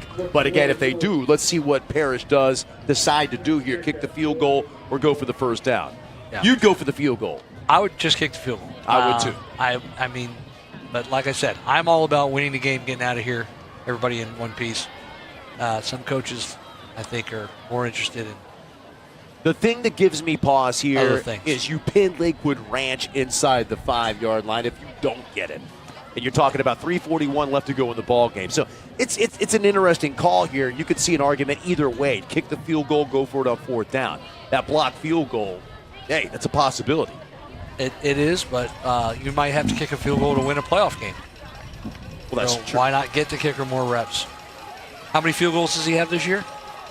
None. One. Oh, one He earlier got one. tonight. Yes, yeah. So maybe let him work on that, and And Bolt goes airborne, and he's going to get enough for that first down, and that's going to do it. It looks like he's got. They haven't signaled yet, though. Lakewood Ranch is celebrating, and There's no way he did not get that first down. they're running. Their defense thinks they stopped him because they're running off the field. I couldn't see, from our angle. Here it is again, a replay. Takes off from just inside the 5. Good hit there by Is that Getchow? Getchow, yep. And then finished off by 43. I'll tell you what, if he does not get that first down, what a play by 25. Yeah, it was a great play, even if he did get it. It was a great play by everybody involved. There was a good run by quarterback Bowles. They still have not signaled first down. They're going to have to measure it. They're going to end up having to measure, I think. We haven't seen a measurement in years. They don't do that anymore. Even in high school, they just kind of go, all right, first down. Yeah. Now here they come. Here come the sticks. Especially with field turf fields, and the lines are all actually straight. crisp. Back when you and I coached, and it was painted by some guy who may or may not have had a few cocktails before he went out and painted the lines, and they had a little wrinkle to them. I'll never forget. I think they got it. They got a first down. Oh, No, they did not. Oh, Lakewood Ranch. And the Mustangs put the hurt on the Bulls offense with 3:34 left to go in this ball game. And they'll take over first down and 10. But It's another good stop by Lakewood Ranch defense. I is. mean, there's no moral victories, but if there was, the way their defense is held up at times tonight would be a moral victory. man, tip of the cap to that Lakewood Ranch defense. And Yes. you can see the fans out here. They understand what the scoreboard says, but they have a deep appreciation. For effort, for the effort. That was all effort on both sides there. Bowles is, selling out, trying to go up over the top there, putting his body out on the line, and Getchow making a good hit. And then and Foley finishing it off as Getchow hit him low, and as he was coming down, What Foley a tackle. finished pushing him backwards to make sure he didn't get that first thing. So here we go. Ooh. Lakewood Ranch, and going nowhere as Eli Berry, a loss on the play of maybe a yard as that Parrish defense stiffens.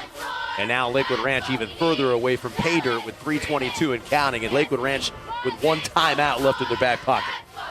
Yeah, and you really can't run the ball at this point if you're Lakewood Ranch, Which is the MO that they have on yeah. offense. And I mean, if you run the ball, you're not going to have a chance to win the game. You're not going to have time to score. And let's not forget, when we talk about Lakewood Ranch, Kamari and Jones out of this ball game, perhaps their biggest offensive weapon, deep threat. He's going up top to Cooper Warzel, overthrown. That's the second guy you would expect to get involved here, but probably not a field stretcher in the same way that Jones is. Yeah, Denver McDonald on defense there, number 5. Good position, a little hand jostling. Once again, good no call, I think. Both receiver and a DB are trying to get position there. And that ball was well overthrown. So that's going to bring up third down. Look at that view coming straight down there. Long way to go here. Engel He's got to under get rid pressure, of has got to get rid of it and throws it into the dirt, trying to get it to Orzel. That's going to bring up fourth down, and obviously Lakewood Ranch with 2:53 left to go on the clock is in no position to do anything but go for it. Angle ends up underneath big boom Exum here. So he gets rid of it. You watch the end of this. The Zoom kind of rolls over on him there. At least he didn't land on top of him, and that's 300 pounds of nasty. At least 300. Well, he's been 300 for 2 years, so Yeah. I refuse to believe that he has not grown. Well, he's probably moved weight around as he got into the weight room, and a lot of times you get a kid that comes in 8th, 9th grade, a big kid like that, and they're a little flabby, and then coaches will get them in the weight room and build up some strength, and they might stay the same weight, but they lose body fat and increase muscle.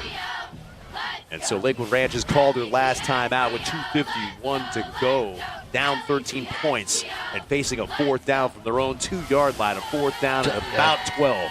Doesn't look good. Not a lot of play calls for the offensive coordinator in this situation. They're almost open for a defensive penalty. Make it 4th down and 11.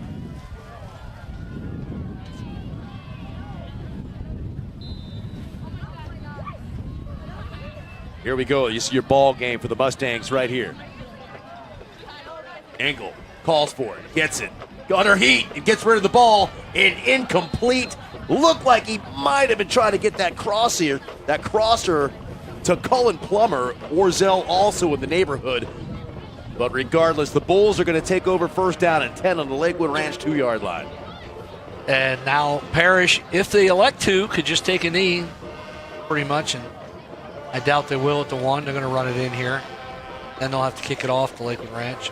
And Logan Youngblood, we got to give that senior wide receiver a little bit of credit out there on defense, putting the pressure and the heat on Engel to force that throw and incompletion.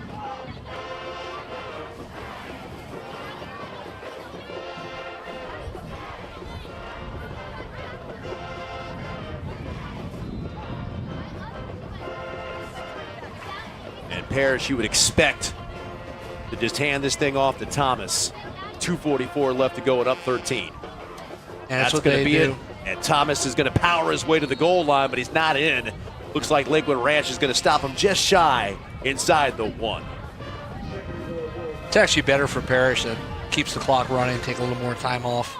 Absolutely. They can go down under 2 minutes here. But they're going to go fast, quick anyway. 2nd down and goal. Thomas on the carry, and Thomas is into the end zone for a Parrish touchdown. 2:16 left to go in the ball game. That's going to put them near the 30-point mark here with the extra point. They started the game running to the left side of their offense, the right side of the Lakewood Ranch defense, and they ended the game doing the same thing there. 2 plays in a row to stick it in from the 2-yard line. A nice mix of pass and run on the night, though, for this Parrish offense. Just good kick-out block there by 88 for Parrish, tight end. Lined up as an H-back right there. Oh, boy. 88.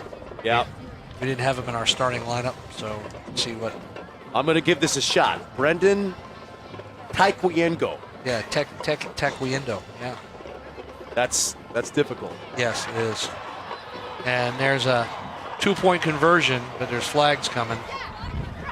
We got 52 dancing in the end zone there. That's Colton Williams. Got Illegal touching. You can't throw it to an ineligible number. So now, what if they report? Can they report? They can't report in high school. Yeah, no. okay. Well, that looked like a broken play, obviously. So, and look, you see the other lineman calling for the ball. Mason Lind was out there with his hand up in the air, throwing to me too. Extra point's no good. They just say there's no penalty there. You just rule the point. No point. So they don't get to the 30-point mark. That's 29-10 with 2:16 left to go in this ball game. Still, Coach, an impossible mountain to climb for the Lakewood Ranch Mustangs with that little time and that much to go. So we look forward to who does Parrish have next week. We know Lakewood Ranch has got Bayshore. Oh, they have East Lee County. No, that's Palmetto has East. Oh, East Lee and Palmetto. Okay. Yeah, Parrish has. I've got the answer here. It's buried we under have the a schedule C. somewhere. No, I do. I just don't know where it went. There. As we go into the playoff season here. Okay. I knew this. Scenarios. I knew this one. Yeah. The Sailors. The Sarasota Sailors. Who are getting pounded by Venice, I would imagine, right about now. The last time I saw it was 35-8 at halftime.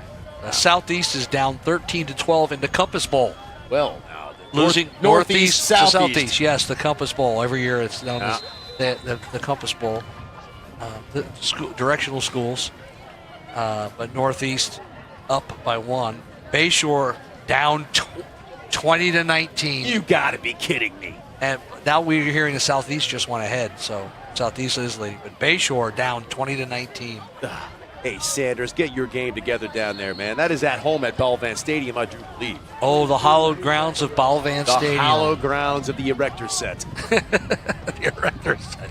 They have a nice turf field now, though. I know you haven't been there yet this year for a game, but it's nice. It's looking good. A little dichotomy between the field and the surrounding stadium and press box. It's like, yeah. But hey, it's Bayshore. That's what we'll play with it. We'll make the best of it. That's it, baby. Port Charlotte up 14-7 on Naples. So looking at the local playoff scene, looks like Palmetto's going to be the number 1 seed. Parrish will be a number 2 seed. Leonard may drop. They were the 4th seed. They may drop out a little bit with another loss, but Lakewood Ranch, we know, is out. And you know what I like about that, Coach? Being Manatee guys. Manatee County guys, I should say. Leonard, undefeated last week going into the game against Parrish, 4 straight shutouts. Then they got a taste of Manatee County football. Yeah, they stay up in Hillsboro, and they don't schedule very difficult. And that can hurt you. Point in case. Southeast, 6-2 right now. They're the 10th seed in their region because they have the 13th easiest schedule in the state. Negative 0.8, negative 8.01 strength of schedule, one of the worst schedules in the state. Angle throws that one up for Karsten Fuller.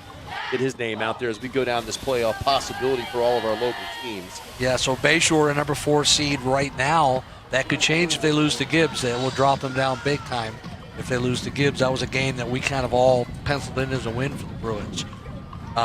Southeast, they would, if they hold on to their lead, would go on to 7-2. They still may not, with their schedule, have enough to make the playoffs. So, did we get a time left in that Bayshore game by any chance? I think I saw 4th quarter, but I don't know. They should be a little behind us, I believe. They were in halftime later than we were.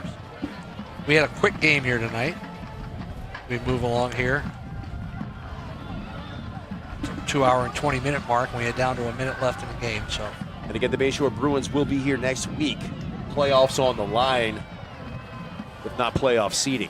Before tonight, I was thinking Bayshore would be the favorite of that game, but after seeing the way Lakewood Ranch played tonight and the way Bayshore was playing it, then maybe not. Maybe Lakewood Ranch will be the favorite.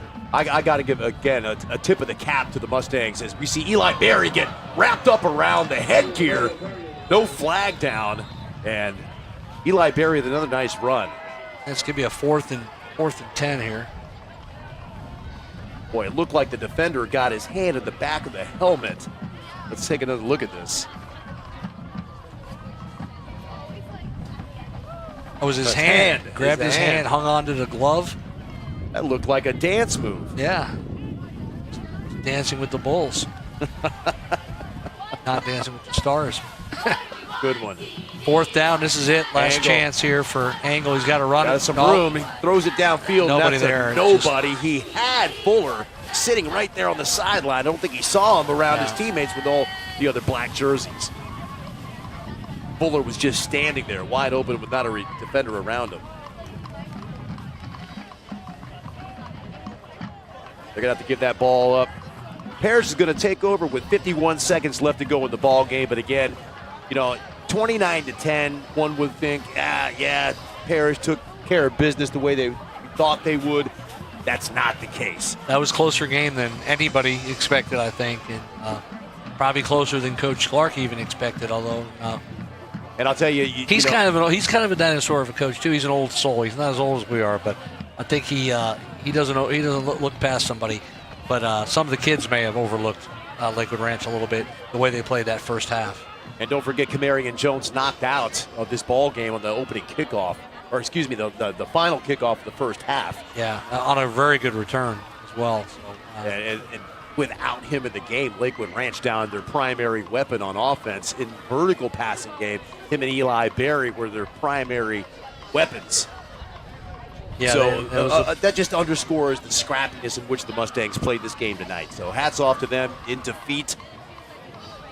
29-10. Now I see Northeast 21, Southeast 18. So I don't know. That's like they're going back and forth there. I don't know if that's accurate. That's from Suncoast Scores. Well, we got word from our booth that Southeast had taken the lead. Yeah, but that was when it was 12-13. So okay. Rear view up on Lehigh, 27-7. Palmetto 17-0 over Leonard in the third quarter. That game's Venice 43-8 over the Sailors, who Parrish will have next week. And sounds about right. Sailors will not have much to play for. That'll be kind of two teams in a row that Parrish plays here at the end of the season. They're kind of just riding the season out. That's going to do it as we see this clock now getting down to 10 seconds left to go in the ball game. So let's call the time of death here. We're at Mustang Stadium. Your final score is going to be the Parrish Bulls 29 and the Lakewood Ranch Mustangs 10 in a very entertaining game despite the lopsided final score. So, Coach, it's been a pleasure to get back in here at Lakewood Ranch High School again. And guess what? We'll be back here right next week. Yeah, it was good to see the staff here. Dustin Dahlquist, always gracious principal. Tommy Cuervo. Let's not forget the about Student Government Association here, riding a scooter around before the game, carrying a flag in blatant violation of all OSHA regulations. Well, both him and Thomas Bellantonio. Yes. Yes. I think I saw Dahlquist having a stern conversation with them at halftime. I would like to see Dahlquist get on the scooter, though, as well. So yeah, that ain't going to happen, I don't think. No, great staff out here, great folks. We know a lot of folks, obviously, but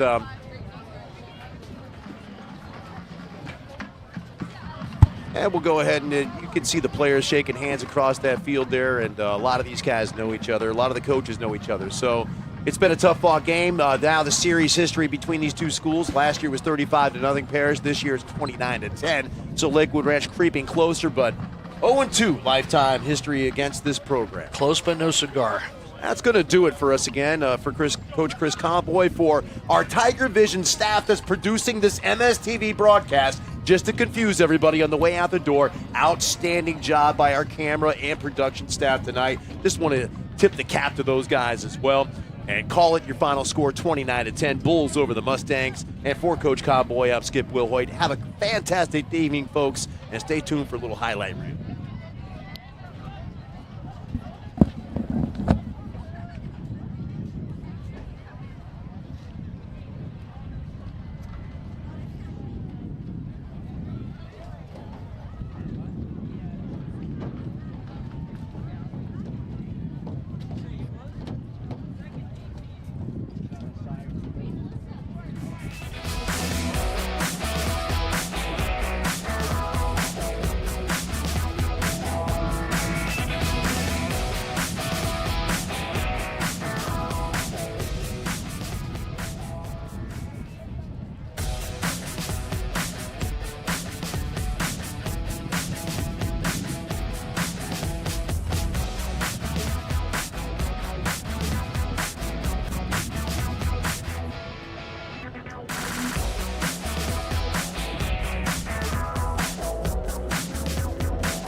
Shadows.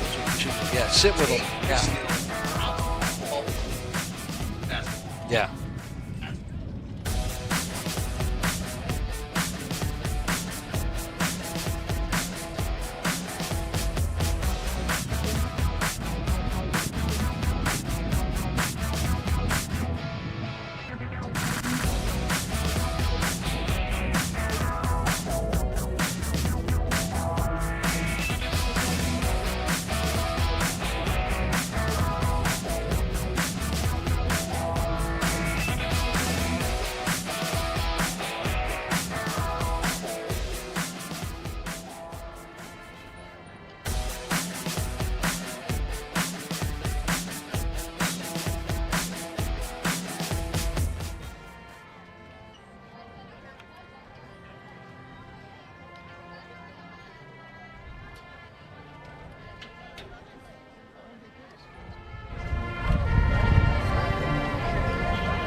call a neutral.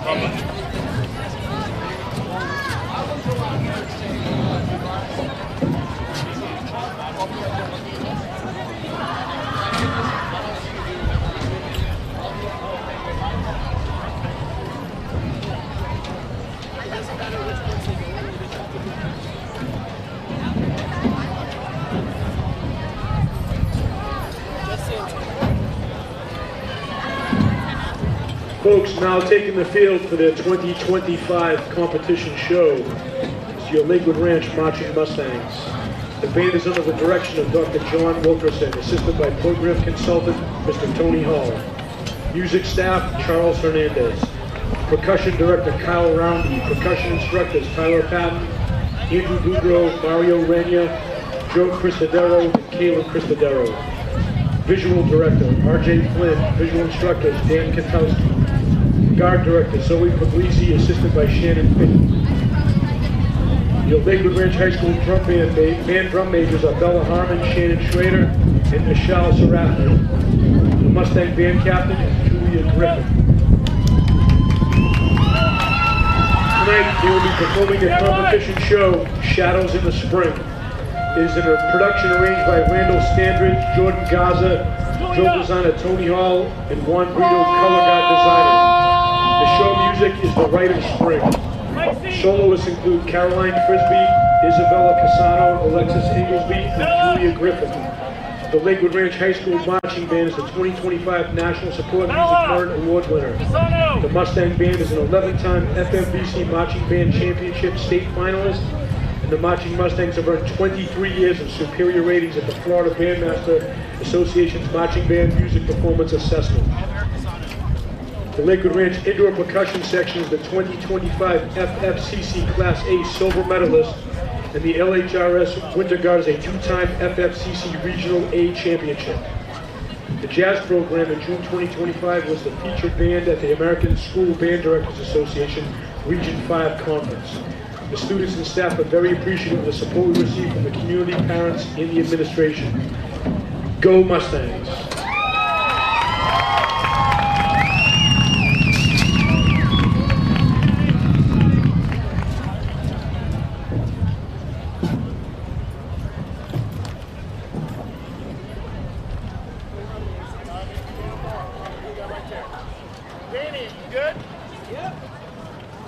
Bella!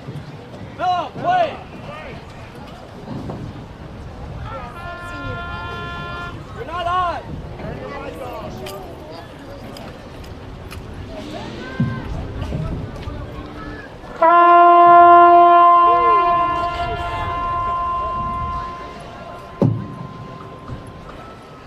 Good?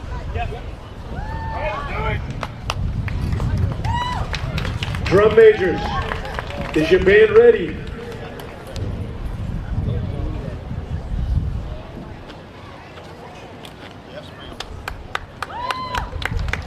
Ladies and gentlemen, please stand to your feet and welcome the Lakewood Ranch Mustang Band to the field. The field is yours.